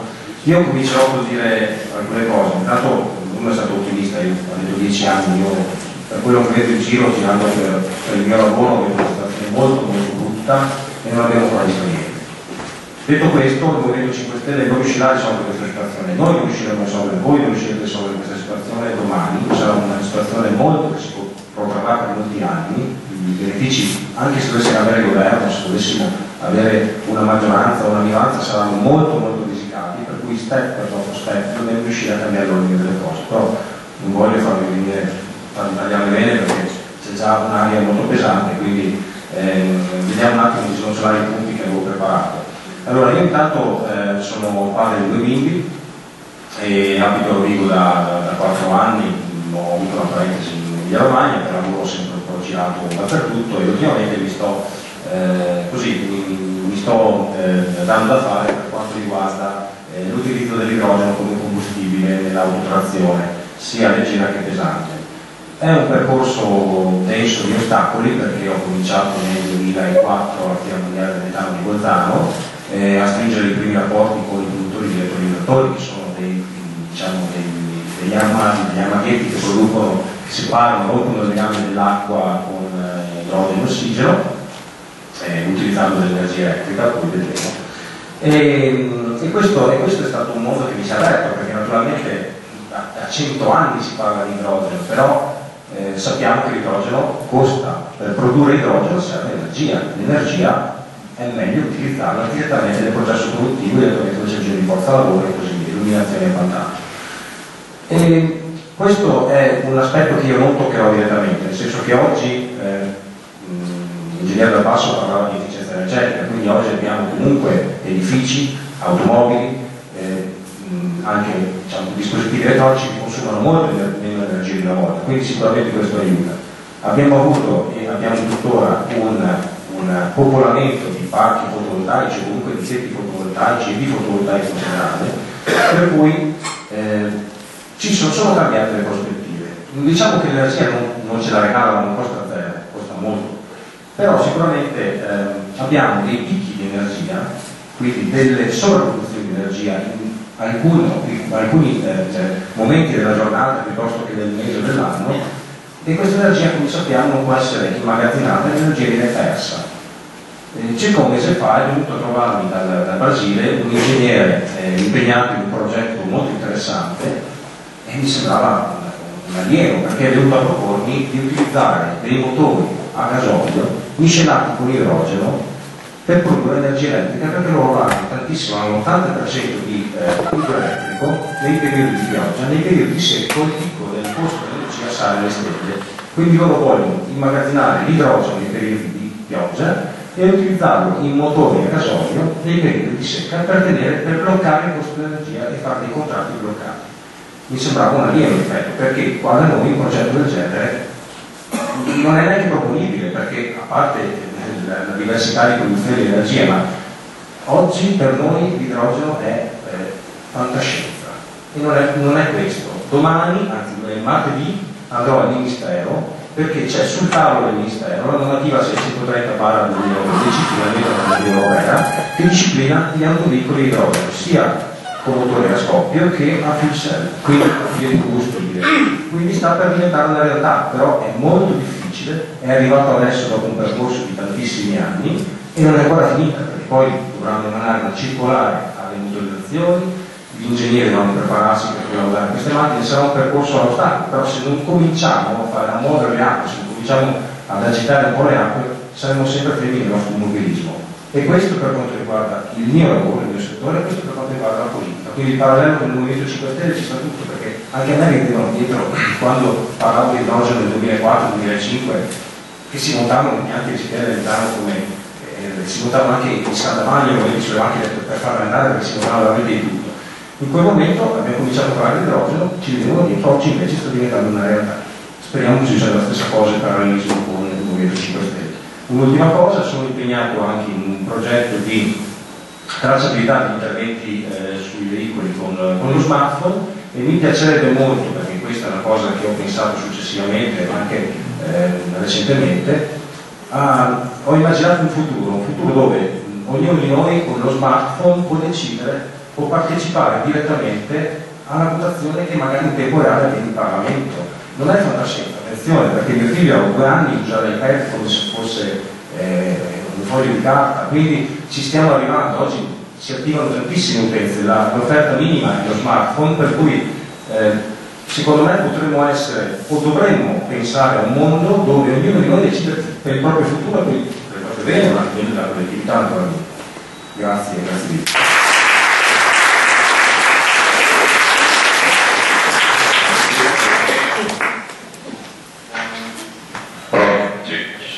Buonasera a tutti, sono Michele Ghibellini, ho 27 anni, vengo dalla provincia di Verona. Diciamo che sono qui a Rovigo anche perché un pezzo della famiglia è qua, anche in questa sala, anche un pezzo della mia vita, diciamo, legato a questa città.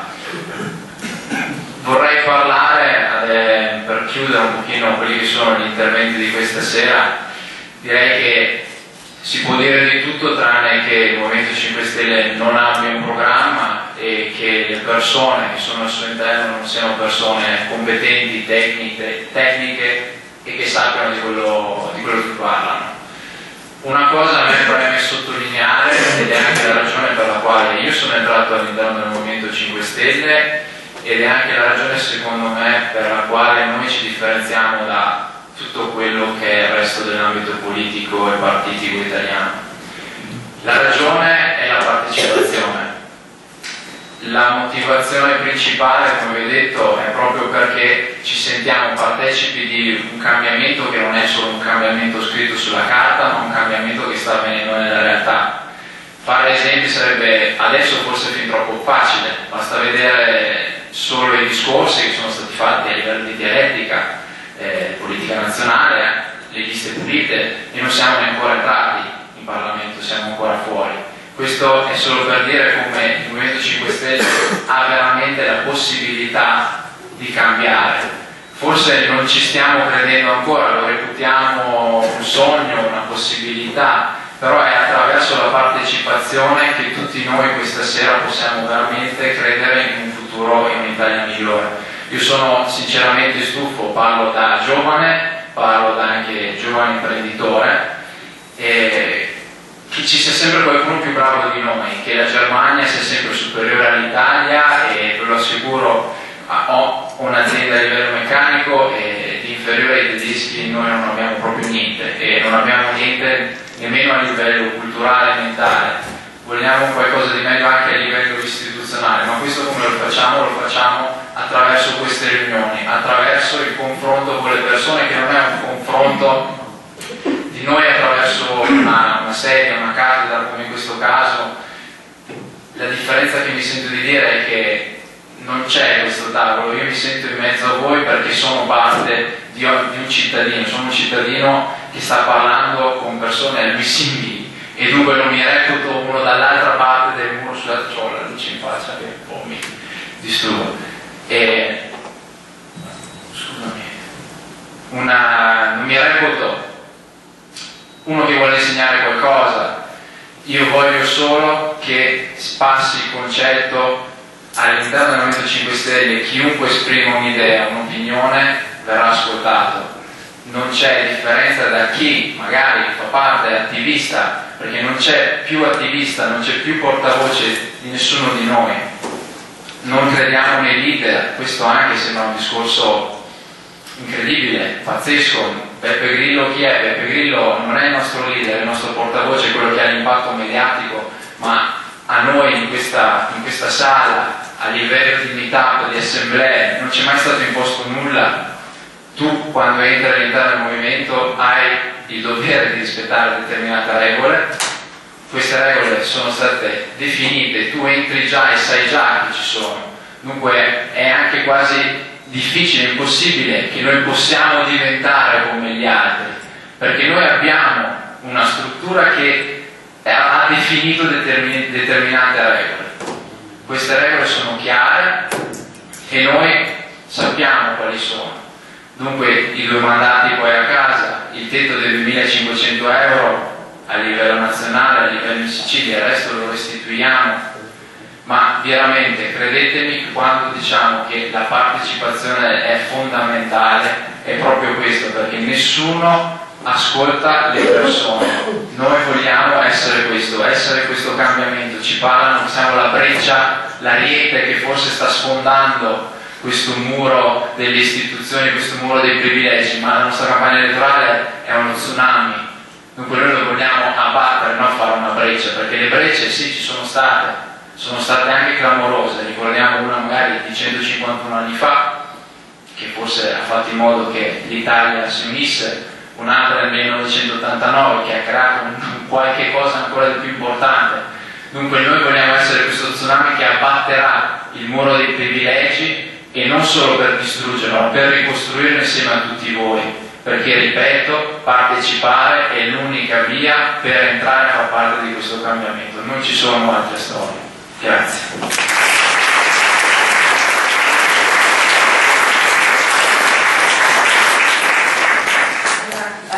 Chiudiamo così la carrellata degli interventi di tutti i candidati. È un piacere vedere proprio l'infilata di tutti loro.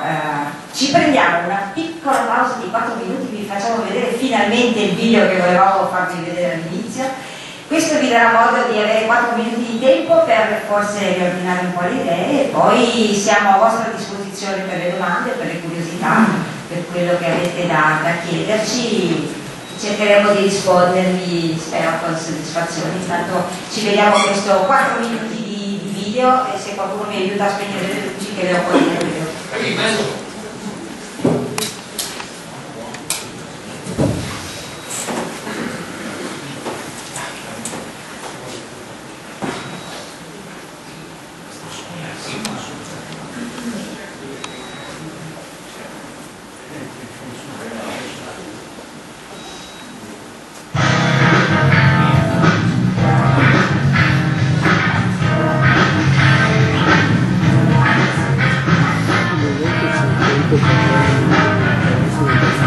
Nel 2005 nasce Beppegrillo.it.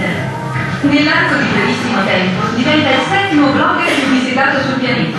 Si parla di argomenti che interessano il paese reale, come la libera informazione, la green economy e gli sprechi della classe politica. È dal blog che viene lanciato l'invito all'uso della piattaforma Meetup, strumento internazionale che in Italia diventa la prima occasione aggregativa spontanea di utilità sociale. In breve tempo i gruppi nati in rete lanciano la sfida ai sistemi di un paese ormai alla deriva. Il rinnovamento nasce dal basso e le persone cominciano a rispondere. Si forma una nuova massa critica in grado di ragionare su problemi reali e soluzioni sostenibili. L'8 settembre del 2007 succede qualcosa di rivoluzionario. Rabbia e frustrazione danno origine ad una manifestazione organizzata esclusivamente in rete che ha un successo straordinario. Alla fine della giornata si conteranno quasi 350.000 firme per la legge Parlamento Pulito. È il primo V-Day.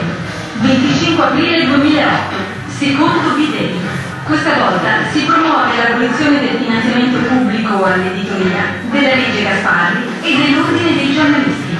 Nel 2009 a Milano nasce il Movimento 5 Stelle, un movimento politico basato su internet e sul principio della democrazia diretta. Protesta, proposta e proattività, queste le parole che guidano il movimento. Oltre a stop alle auto blu, stop ai condannati in Parlamento, stop agli sprechi della classe politica.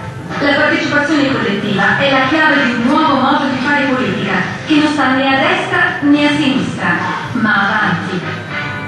Fuori i soldi dalla politica. I candidati del Movimento 5 Stelle si impongono regole trasparenti, riduzione drastica del stipendio, nessun privilegio, limite massimo di 2 mandati. Nel 2012 nascono le prime città a 5 Stelle. I media non possono più ignorare un fenomeno politico di portata nazionale che punta a superare tutti i partiti tradizionali nei sondaggi elettorali.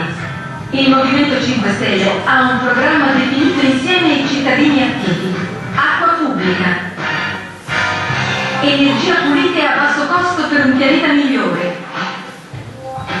connettività gratuita per tutti i cittadini, nuova politica dei trasporti a impatto zero, maggiore sostenibilità, rifiuti zero. I bilanci e gli atti degli enti pubblici devono diventare accessibili a tutti. Incensurati, competenti, indipendenti da qualunque partito, questo è il profilo dei portavoce della politica 5 Stelle. Continuo contatto con i cittadini e sistematici feedback sull'operato.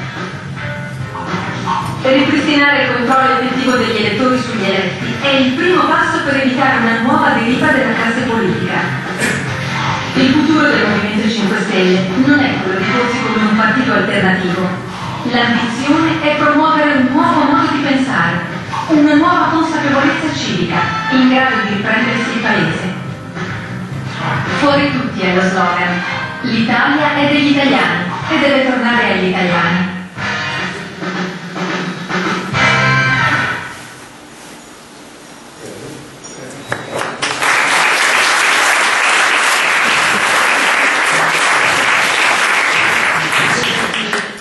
Particolarmente a farlo vedere perché fai complimenti ai colleghi di Milano che hanno sviluppato questo filmato.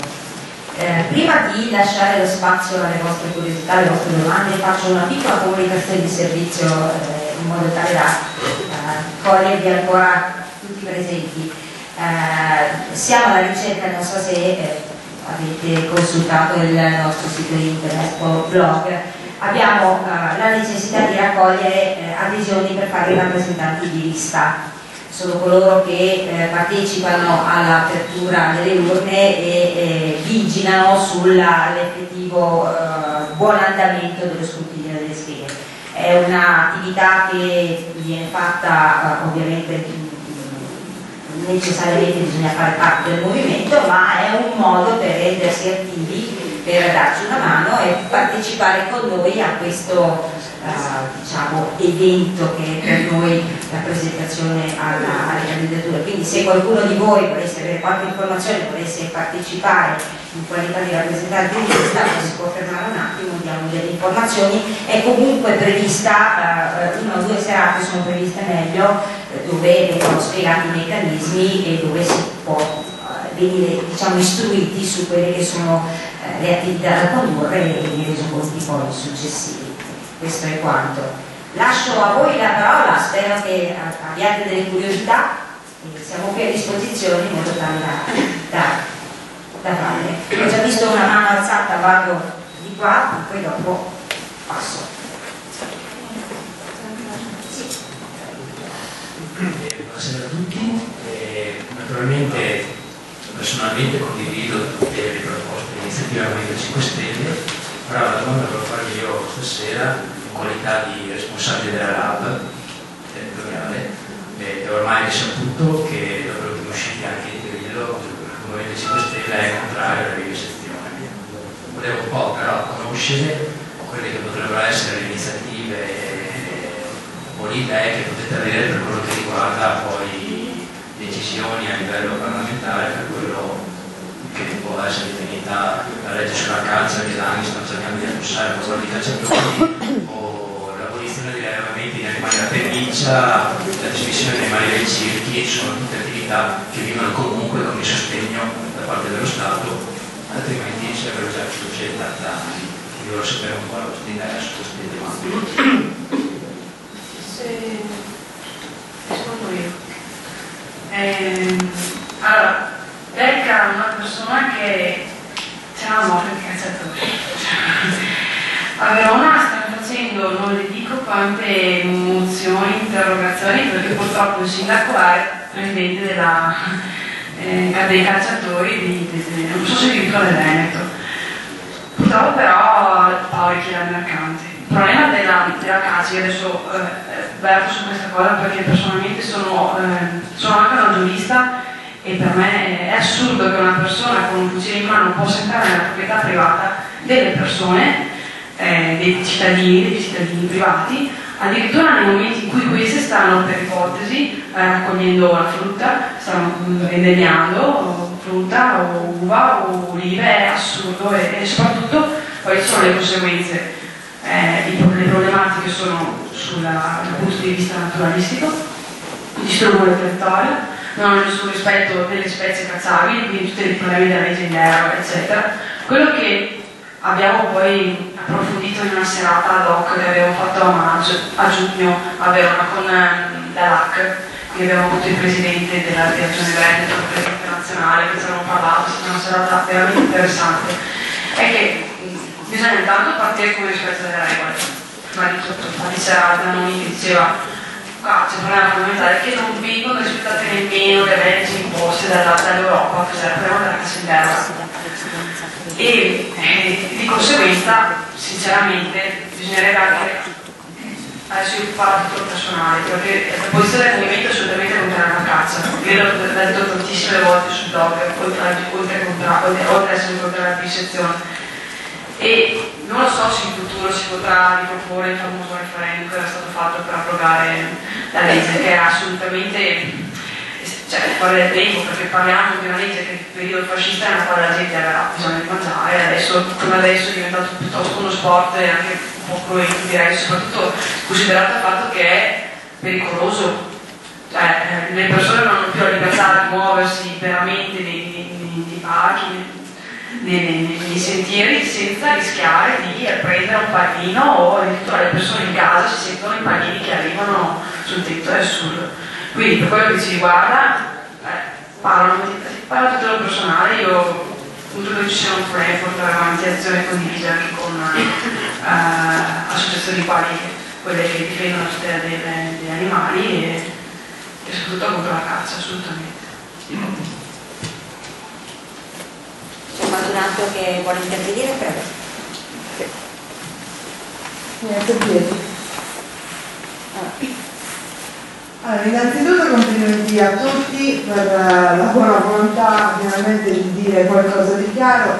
Io mi presento, sono Zoe Pia della consulta studentesca del Conservatorio di Rovigo e noi oggi volevo informare, colgo l'occasione per informare, invece di farvi la domanda perché vi ho parlato prima con anche il colgo l'occasione per informare di una protesta che stiamo iniziando noi a muovere contro l'ennesima fregatura, tra virgolette, di un biennio di didattica che ci vogliono appropinquare in maniera affatto antidemocratica, mi sembra illegale e soprattutto sta portando un grosso scompenso sia economico che di tempo di studio. Noi abbiamo indetto una conferenza stampa stamattina e domani usciranno tutti gli articoli sui giornali di Rovigo.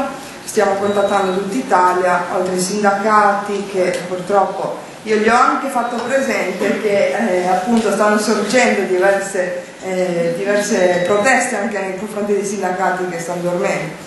E quindi gli ho augurato, anzi gli ho consigliato di iniziare a impegnarsi in maniera tale che escano fuori anche loro dal dormitorio.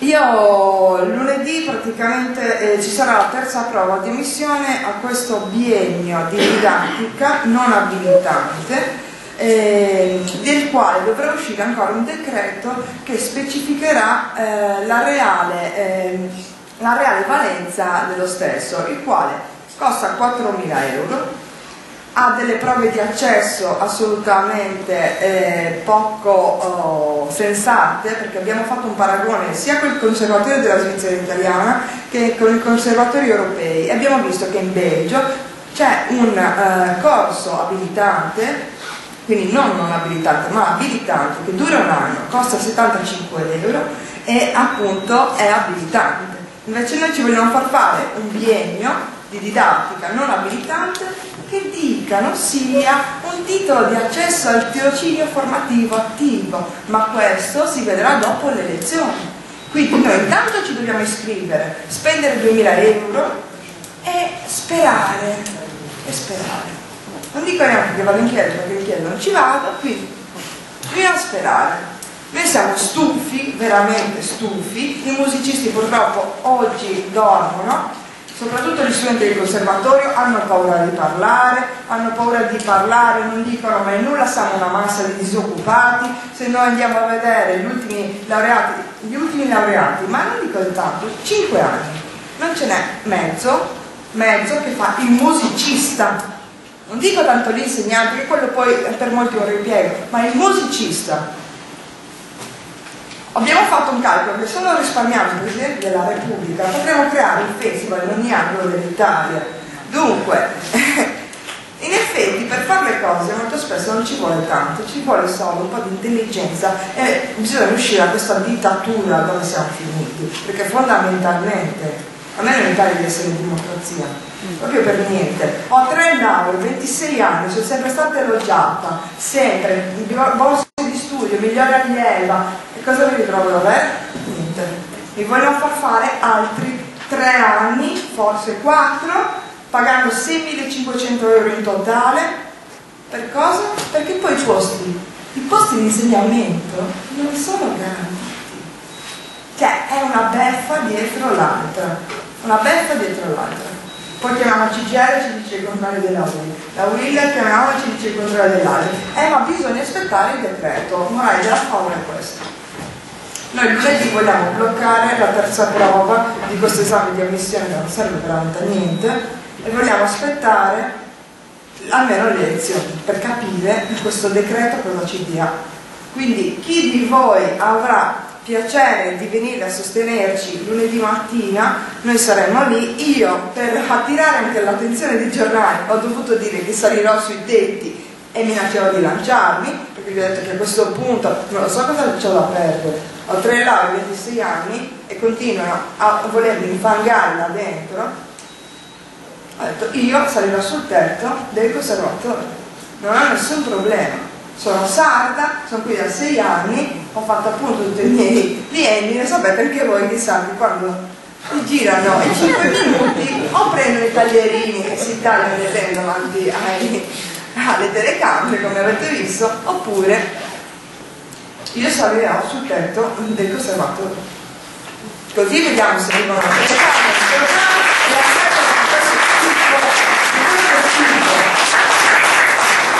vi aspettiamo lunedì alle 9:30.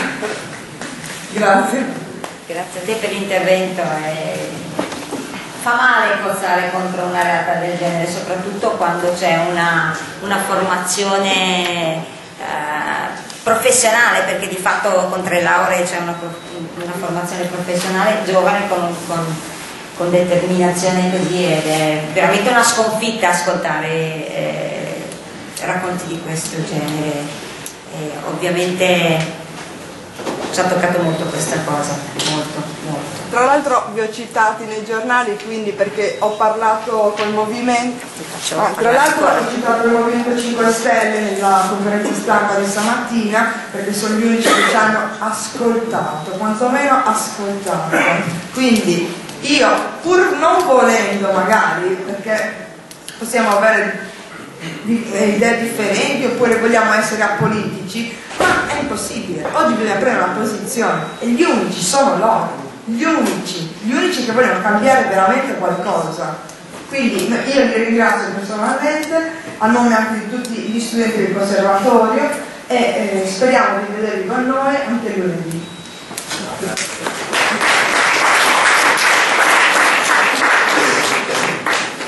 Voglio ricordare che il Movimento 5 Stelle è l'unica forza politica che ha inserito tra i primi 5 punti, diciamo, strategici per il rinnovamento dell'Italia l'istruzione, la cultura come motore di sviluppo. Non si tratta di arte, si tratta anche di valorizzare dal punto di vista economico, dal punto di vista didattico, dal punto di vista della crescita umana, un patrimonio che in Italia è enorme, quello della musica. Recenti, ma anche non recenti, lo sappiamo da tanto tempo, che la musica, l'apprendimento, lo studio della musica plasma dal punto di vista neuronale, dal punto di vista dell'apprendimento, l'intelligenza. Cioè noi vediamo che i ragazzi che studiano musica sono mediamente più intelligenti dei ragazzi che non la studiano, eppure è una Cenerentola. È una Cenerentola anche negli stanziamenti che i governi hanno subito continuamente tagli, ignorando il fatto che per esempio la lirica, la musica classica, i teatri che abbiamo possono essere inserite nei percorsi di turismo con dei pacchetti che all'estero esistono e non li ignoriamo, valorizzando, mi riferisco anche al nostro territorio, le città d'arte di provincia, i percorsi cicloturistici, il turismo museale e via dicendo. Da questo punto di vista noi dimentichiamo una cosa: il nostro paese poteva vivere nel dopoguerra scegliendo una strada chiara, nitida, poteva vivere di turismo, poteva vivere di arte, di cultura, poteva vivere di tante cose.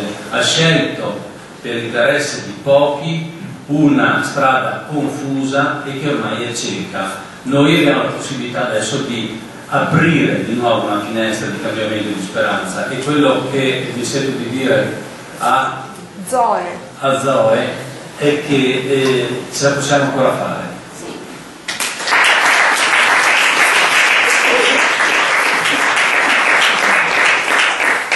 C'è qualche altra curiosità? Arrivo.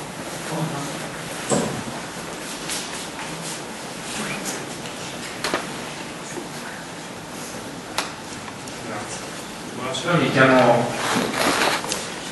Prima di fare la domanda che riguarda un tema che a me tocca personalmente molto direttamente, che è tutto ciò che riguarda l'innovazione, quindi wifi, digital eccetera, mi sento di farci insomma, un po' un complimento, perché come al solito se dai sufficiente tempo alle persone di se dai sufficiente tempo alle persone di se dai tempo alle persone in sufficienza sostanzialmente di farsi conoscere, scopri che ci sono un sacco di persone interessanti in giro, anche quelle che incontri per la strada, ogni giorno ti chiedi ma cosa fare questo, e poi scopri insomma che si occupa di idrogeno da tanto tempo piuttosto che. Quello che mi interessa molto è tutto il tema dell'innovazione, in particolar modo il tema delle start-up digitali, di cui si sta parlando tantissimo negli ultimi anni, negli ultimi 2 anni. Si sta anche un po' abusando di questa parola se vogliamo, però non si può negare che è un tema di fortissima attualità. C'è un decreto insomma, che finalmente è stato approvato da poco tempo, che qualcosa ci farà fare, e soprattutto in Veneto, a Treviso, abbiamo una realtà come quella di Ace Farm, che è uno dei più grandi incubatori, se non il più grande che c'è in Italia e uno dei più promettenti in Europa, che è un polo di attrazione per giovani insomma, con voglia di fare. Volevo capire dal Movimento 5 Stelle, perché non ho trovato molto da questo punto di vista, che cosa si propone di fare o insomma, che intenzioni ci sono. Grazie.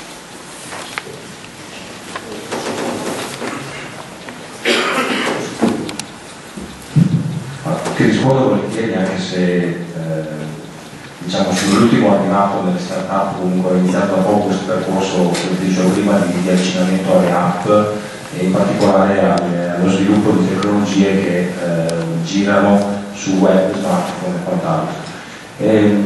Il programma del Movimento 5 Stelle è abbastanza chiaro su questo, ma non direttamente su questo, ma quanto sul fatto della competitività che deve essere offerta a noi giovani di trovare lavoro e progetti e idee in Italia e non dover migrare all'estero per produrre quelle idee, perché sai benissimo che l'algoritmo di Google è stato fatto in italiano ma è andato all'estero a farlo.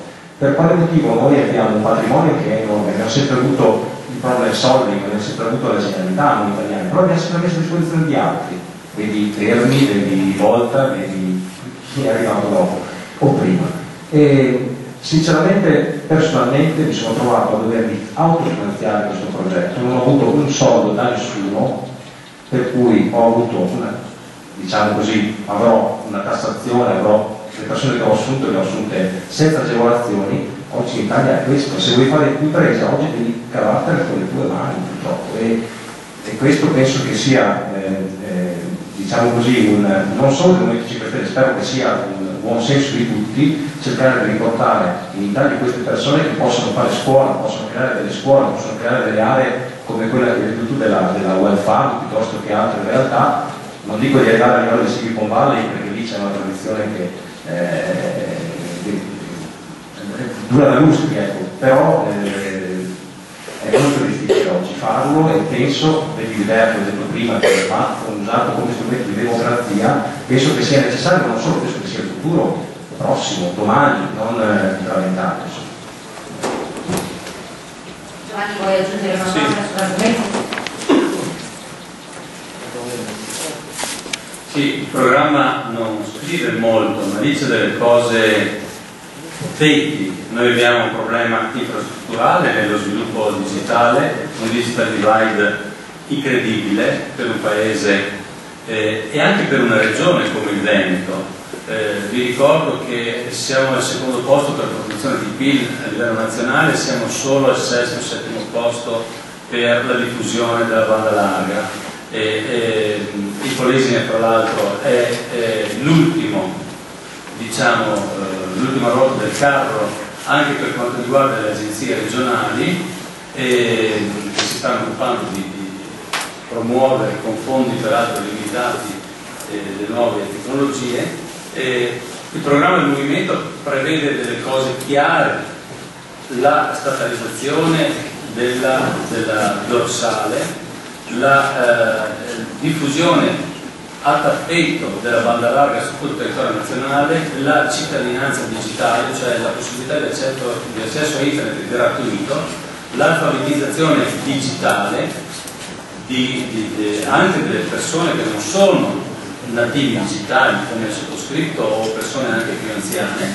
Vi do un dato: l'uso, diciamo, sistematico di internet potrebbe garantire ad ogni famiglia un risparmio fino a 2.000 euro, perché permette di spostarsi meno, di avere accesso a offerte migliori, permette il telelavoro, permette di seguire addirittura le lezioni universitarie. E per quanto riguarda le start-up, perché era questa la vera domanda, abbiamo un'indicazione molto chiara: aiuti fiscali a tutte le imprese che fanno innovazione. Questo è un settore, tra l'altro, di innovazione strategico, ed inoltre incentivi all'imprenditoria giovanile e all'assunzione di giovani in queste imprese.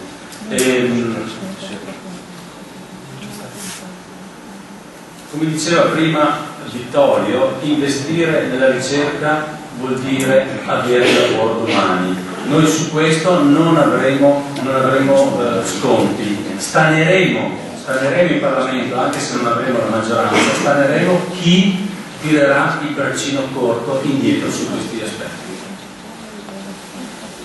Aggiungo una piccola cosa: fino ad oggi l'Italia ha perso parecchi finanziamenti allo Stato su quello che è ricerca e sviluppo. La difficoltà qual è? Che i finanziamenti ad oggi prevedono che chi fa ricerca e sviluppo, quello che ricerca e sviluppo, lo può puntare gestiva, cioè lo deve assolutamente avere una valenza pratica. Poi mi domando, per fare un'azienda a sviluppare un concetto, qualcosa che ti servirà per migliorarsi, per migliorare, si può dopo mettere in pratica. Questa è un'altra cosa su cui dovremmo discutere, perché se ho il finanziamento è per realizzare qualcosa che poi ti servirà, non perché hai giocato lì una confezione di scatole chiuse che rimane così come un vaso di porcellana che sotto termino. La ricerca e sviluppo deve essere mirata per creare poi effettivamente sviluppo e quindi miglior lavoro, migliore occupazione. Come diceva Piero Massimo, il fatto di poter assumere qualcuno per sviluppare un progetto deve essere assolutamente incentivato, non sia a carico dell'azienda, ma ripeto, perché il progetto poi deve essere un progetto che dà un risultato concreto, reale, che vi darà poi altri risultati che ricevono.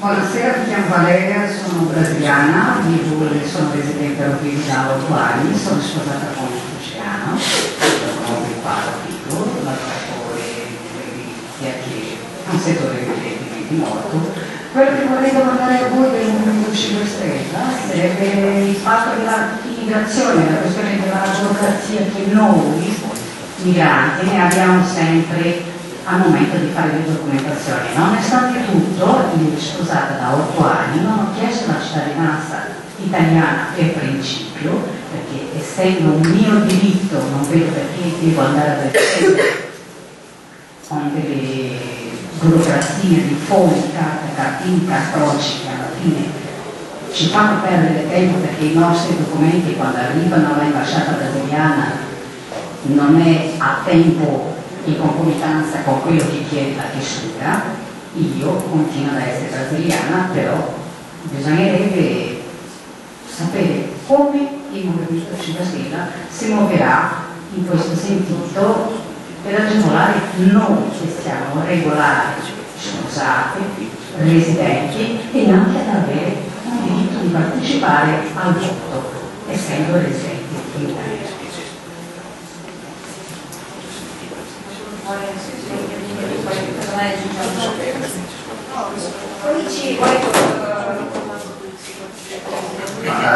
Io molto velocemente, perché proprio più di 2 giorni fa mi sono trovato su un giornale rispondere a una lettera di un lettore diceva 2 volte nel suo articolo cosa fa il Movimento 5 Stelle per i cittadini italiani, 2 volte lo ripeteva. E io ho risposto che il Movimento 5 Stelle per i cittadini italiani, parlavo a noi mio, ma sicuramente a nome di tutti, non fa niente. Perché quello che lo facciamo a nome di tutti i cittadini che vivono qui, che siano italiani o che siano stranieri, che vivono e lavorano nel nostro paese, che siano bianchi o neri non ha importanza, perché tutti i cittadini hanno uguale dignità e noi lavoreremo perché abbiano anche uguali diritti. Questo qui, questo editto, fino a una settimana fa, non me l'hanno pubblicato. Mi hanno boicottato. Allora, l'ho detto all'inizio, qual è il problema fondamentale dello Stato? Troppa burocrazia. Ce l'avete voi, ce l'abbiamo noi, è una sovrastruttura ormai statale che purtroppo, per una questione di favoritismi, volete perché siamo uno Stato che ci piace fare le cose con calma, non lo so, però arrivati a momenti siete adeguati, se mi sembra, no? C'è la possibilità di fare tutto online, fare cose più velocemente, prima di tutto si potrebbe fare una proposta, anzi del Movimento 5 Stelle, per questa rendere più digitale l'accesso alle amministrazioni. In questo senso si potrebbe andare sia a livello di tribunale, sia a livello di pubblica amministrazione ordinaria, che digitale, dicevo prima Michele che tra stati, tra paesi, ma assolutamente. Cioè questa potrebbe essere già un primo passetto, perché qual è il problema fondamentale? Fa cambiare la mentalità. Cioè, perché diciamo mandiamoli tutti a casa? Perché in realtà purtroppo è da troppo tempo che sono probabilmente hanno un po' perso quello che è il contatto con la realtà, il contatto con le cose, il mondo corre. Quando è venuto qua Rodrigo Beppe ha detto, ed è una battuta che a me fa sempre ridere, che dicono che vanno su Google, si dice che vanno su Google. Cioè, Google è una persona, e Google sappiamo benissimo che è uno strumento informatico per poter navigare in internet. Questa è una cosa, per quello che riguarda poi l'immigrazione, gli immigrati, assolutamente favorevoli all'integrazione. Cioè il problema più grosso, io l'anno scorso sono andata a un incontro a Verona con CESTIM, il centro studi immigrazione, che faceva degli esempi molto semplici e pratici di integrazione, perché qua il problema è grosso, cioè grave. Lasciare che le persone dello stesso paese si ghettino non va bene. Allora proponeva, non so, come succede magari negli asili, che i bambini arrivano e hanno problemi di alimentazione, c'è il bambino che è celiaco, c'è il bambino che è allergico alle fragole, c'è il bambino che non mangia il maiale, che problema c'è? Non c'è nessun problema, cioè ci si può adeguare. È questo solo un piccolo esempio. Strumenti per gli immigrati sono una risorsa, rendiamocene conto. Se loro devono pagare le tasse, quando si mettono a lavorare, perché ce ne sono tanti che lavorano, che sono bravi. Non guardiamo poi a tanti esempi negativi, ce ne abbiamo anche noi in casa, ma dobbiamo valorizzare, ricordarci il fatto che sono cittadini, hanno dei diritti, devono essere garantiti sia dalla legge italiana, ma ricordiamoci che c'è anche la normativa internazionale. Ecco, mi sembra che ci siano degli argomenti interessanti, prego. Aggiungo, penso io, il fatto che giustamente come dicevo i cittadini stranieri rappresentano veramente una fetta molto importante proprio anche nel tessuto produttivo italiano e va riconosciuta a tutti gli effetti la loro presenza e ribadiamo il concetto di dignità, il fatto che abbiamo appoggiato anche la campagna del Ius Soli, perché le persone straniere che nascono, diciamo, non mi viene il termine, capiscono bene che cosa che mi viene e nascono i figli nel suolo italiano, devono essere italiani, non si capisce perché devono subire un calvario per essere riconosciuti a tutti gli effetti come cittadini italiani, ma studiano a contatto con i cittadini, sono i cittadini italiani a tutti gli effetti e come tali devono essere riconosciuti con i loro diritti, con i loro doveri e noi siamo qui anche per loro, per l'integrazione. Prego. Sì, volevo solo aggiungere una cosa. Secondo me, a parte anche tutto quello che riguarda l'aspetto legale della cosa, il tasto fondamentale, come ha sottolineato Francesca e che mi premerebbe ancora sottolineare di più, è proprio l'integrazione. L'integrazione non tanto nel senso di dire ti do una pezza per cui tu sei cittadino italiano, ci mancherebbe altro, e il cittadino italiano anche dovrebbe sapere quella che è la Costituzione, dunque secondo noi anche sarebbe giusto l'introduzione di un esame per avere la cittadinanza italiana con lo studio della Costituzione, come noi lo proponiamo anche per i parlamentari, cioè questo non è solo perché la nostra Costituzione è talmente bella che nessuno la sa. E una cosa è l'integrazione, perché io ho studiato anche in Francia e sappiamo bene Fernando del Banlieue cosa sia là. Lo strumento francese purtroppo non ha funzionato, lo dicono i francesi lo stesso, perché hanno costruito case, quartieri, dove hanno detto io ti do la casa, ti do la possibilità di vivere in Francia, ma non ne hanno dato l'integrazione. I figli, e ne ho conosciuti parecchi, perché ripeto ho studiato là e anche in residenze universitarie c'erano parecchi di maghrebini piuttosto che dal Niger, dal Congo, e loro mi dicevano che proprio non c'era la possibilità di sentirsi parte di questa società, e questa avveniva proprio perché loro erano segregati in una parte di città per una finzione di integrazione. Succede anche a Londra. Esattamente, dunque questo è il problema fondamentale, oltre ad avere la cittadinanza, quella che è italiana, dobbiamo ricordarci che siamo tutte persone uguali, anche se non parliamo perfettamente magari la lingua estera nella quale ci stiamo ambientando, noi abbiamo il diritto a essere integrati e sentirci parte di un paese che, pur anche non essendo cittadini, sentiamo come nostro. Questo è fondamentale. Esattamente, sempre quella la parola partecipare. Dobbiamo rispettare la Costituzione per quello che dice riguarda questa materia qua, che dovrebbe fare di dignità delle persone, ma è solo scritto sulla carta, perché nella sostanza questa paradigmità non esiste proprio, è una cosa molto sepolta già in partenza. Perché? Perché forse magari tutto ciò, se fosse tutto molto più trasparente, molto più lineare, meno burocrazia, toglierebbe e taglierebbe le unghie sicuramente a tanti personaggi che qualcuno ci lavora nelle questure, nelle prefetture, qualcuno ci bazzica, che magari con 10.000 euro una cittadinanza italiana di cui non si ha diritto la si ha, e chi effettivamente ne ha diritto perché paga le tasse, è residente, è da molti anni che vive in Italia e così, rispetta le leggi, rispetta le usanze, tutto, non ha diritto.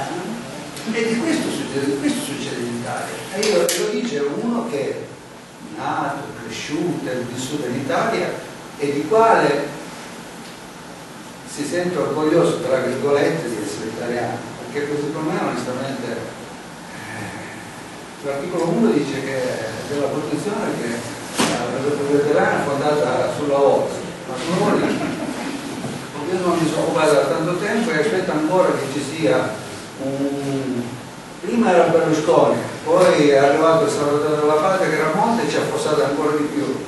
Speriamo adesso che cambi qualcosa con il Movimento 5 Stelle, che distrugga questo sistema che è completamente fallito dalla base e che rinasca, ma così senza qualcuno, senza dire ma il Movimento 5 Stelle non ha nessun programma. Bene, poi i programmi che hanno gli altri e i risultati che ci hanno portato, meglio partire da zero, almeno così quello che crescerà in modo naturale, sicuramente verrà molto meglio e molto più apprezzato quello che abbiamo fino ad ora. Speriamo.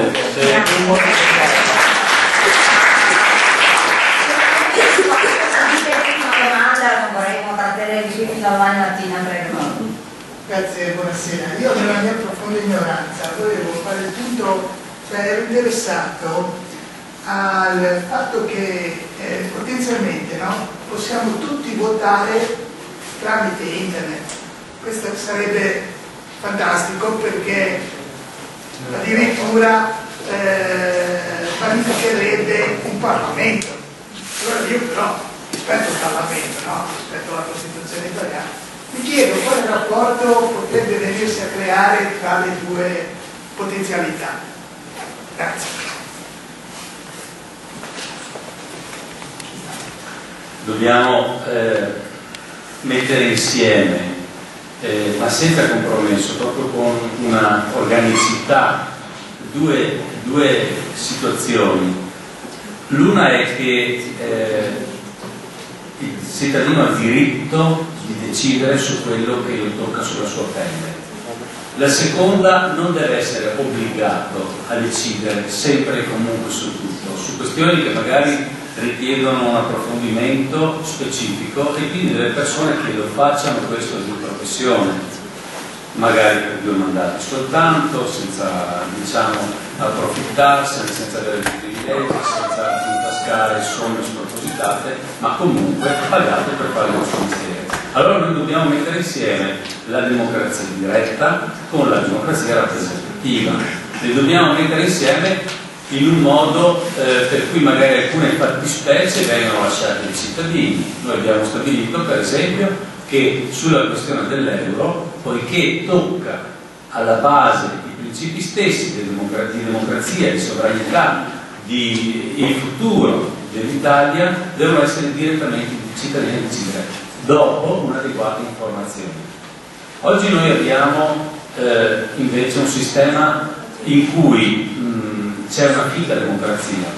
Abbiamo che il cittadino nomina l'eletto e poi lui fa quel che vuole. Lo abbiamo a livello nazionale, lo abbiamo a livello locale. Faccio un esempio. Io voto per il mio sindaco, lo eleggo, poi questo sindaco insieme con altri sindaci si mette d'accordo su quello che deve essere la tariffa dell'acqua che io pago. Ma quando a mettersi d'accordo sono un gruppo di sindaci di una stessa zona, che sono tutti referenti della stessa area, a decidere non sono più i miei rappresentanti, ma sono gli esponenti, i vertici del partito che comanda in quella zona. Allora, da questo punto di vista, abbiamo bisogno di strumenti che ci permettono, per esempio, di revocare un politico che sia indegno. Scajola, dopo la faccenda del Colosseo, ma anzi prima, con la faccenda di Genova, sarebbe stato rimosso dai cittadini. Abbiamo bisogno di strumenti che ci permettano di dare indirizzo alla politica, per esempio programmi costruiti insieme in rete, per esempio la possibilità di fare referendum propositivi a livello cittadino, a livello nazionale. Allora, se noi diciamo mettiamo insieme queste due cose, raggiungiamo un equilibrio, come per esempio esiste negli Stati Uniti, come esiste in Svizzera. Non è un caso se i paesi che hanno una democrazia diretta sviluppata sono anche i paesi che hanno reddito, civiltà, benessere migliore. Grazie.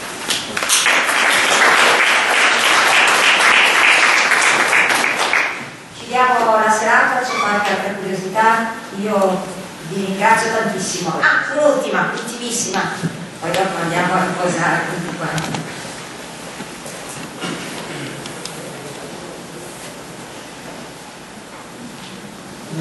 Sì, volevo fare, mi chiamo Roy, abito a Fratta, e volevo fare una domanda che è un po' noiosa per finire, però ho trovato un po' negli ultimi giorni a bazzicare su dei forum cristiani e cattolici, anche evangelici, e siccome sono andato lì con lo stemma del movimento, ho visto che si muoveva subito dell'ostilità. Allora, come mai questi ambienti cristiani e cattolici vedono il movimento come una cosa ostile alla Chiesa e comunque alla visione cristiana?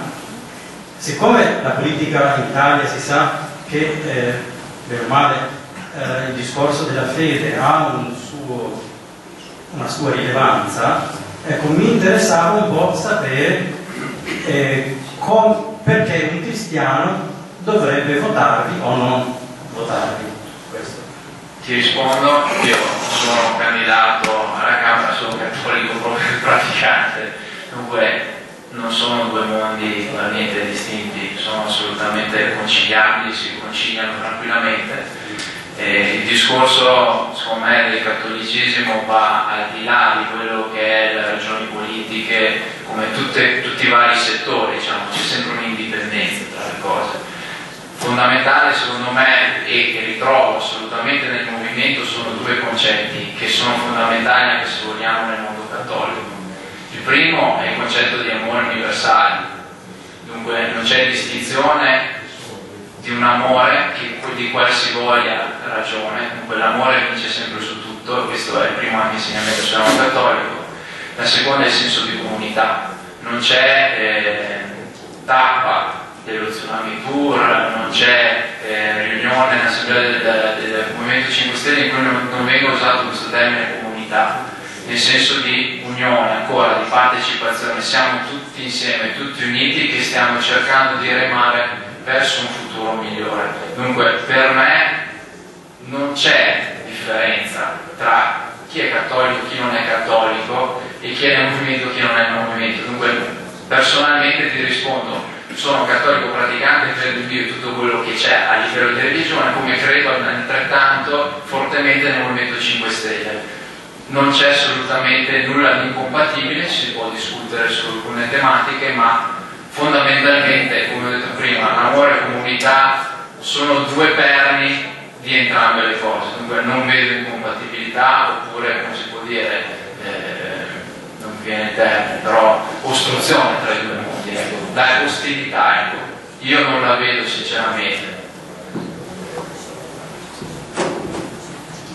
Una frase veloce, forse potrebbe far paura il modo, chiamiamolo, qualcuno lo dice aggressivo, di Beppe o che manda a casa tutti a darci in culo o roba del genere. Io vorrei rifarmi a un racconto del Vangelo, ma Gesù non cacciò i mercanti dal tempio a forza di pastoranza.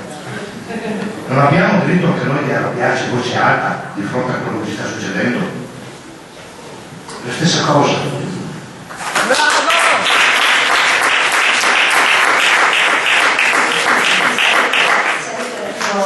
E concludo questa serata proprio dicendo che se noi siamo così attenti all'individuo, che è l'essenza anche della nostra Carta Costituzionale, vista l'essenza del movimento, capire l'individuo che è tutelato, si coinvolgerlo nella vita quella che è l'attività.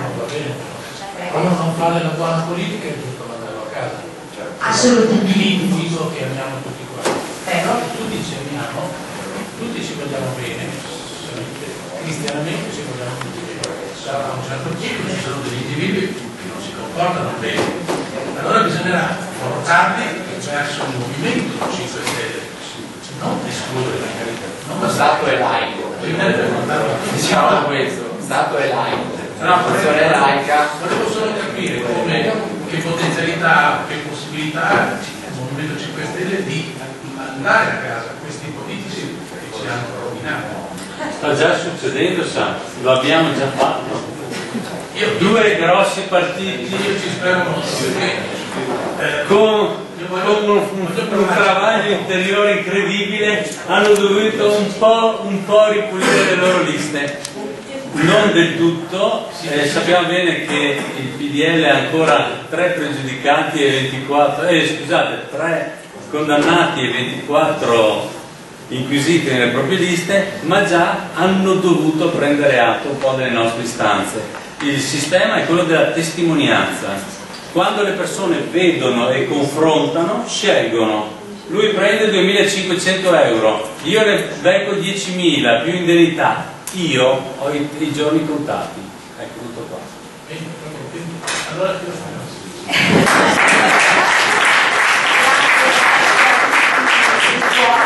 per essere intrattenuti con noi, seguiteci nel blog, seguite le lezioni con noi e chi volesse venire venire a Roma con noi il venerdì 22 febbraio, si fermi qui un attimo che vi diamo l'indicazione.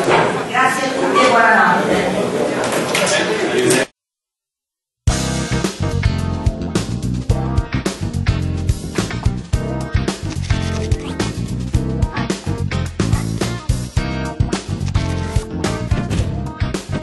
Nel 2005 nasce beppegrillo.it. Nell'arco di brevissimo tempo diventa il 7° blog più visitato sul pianeta.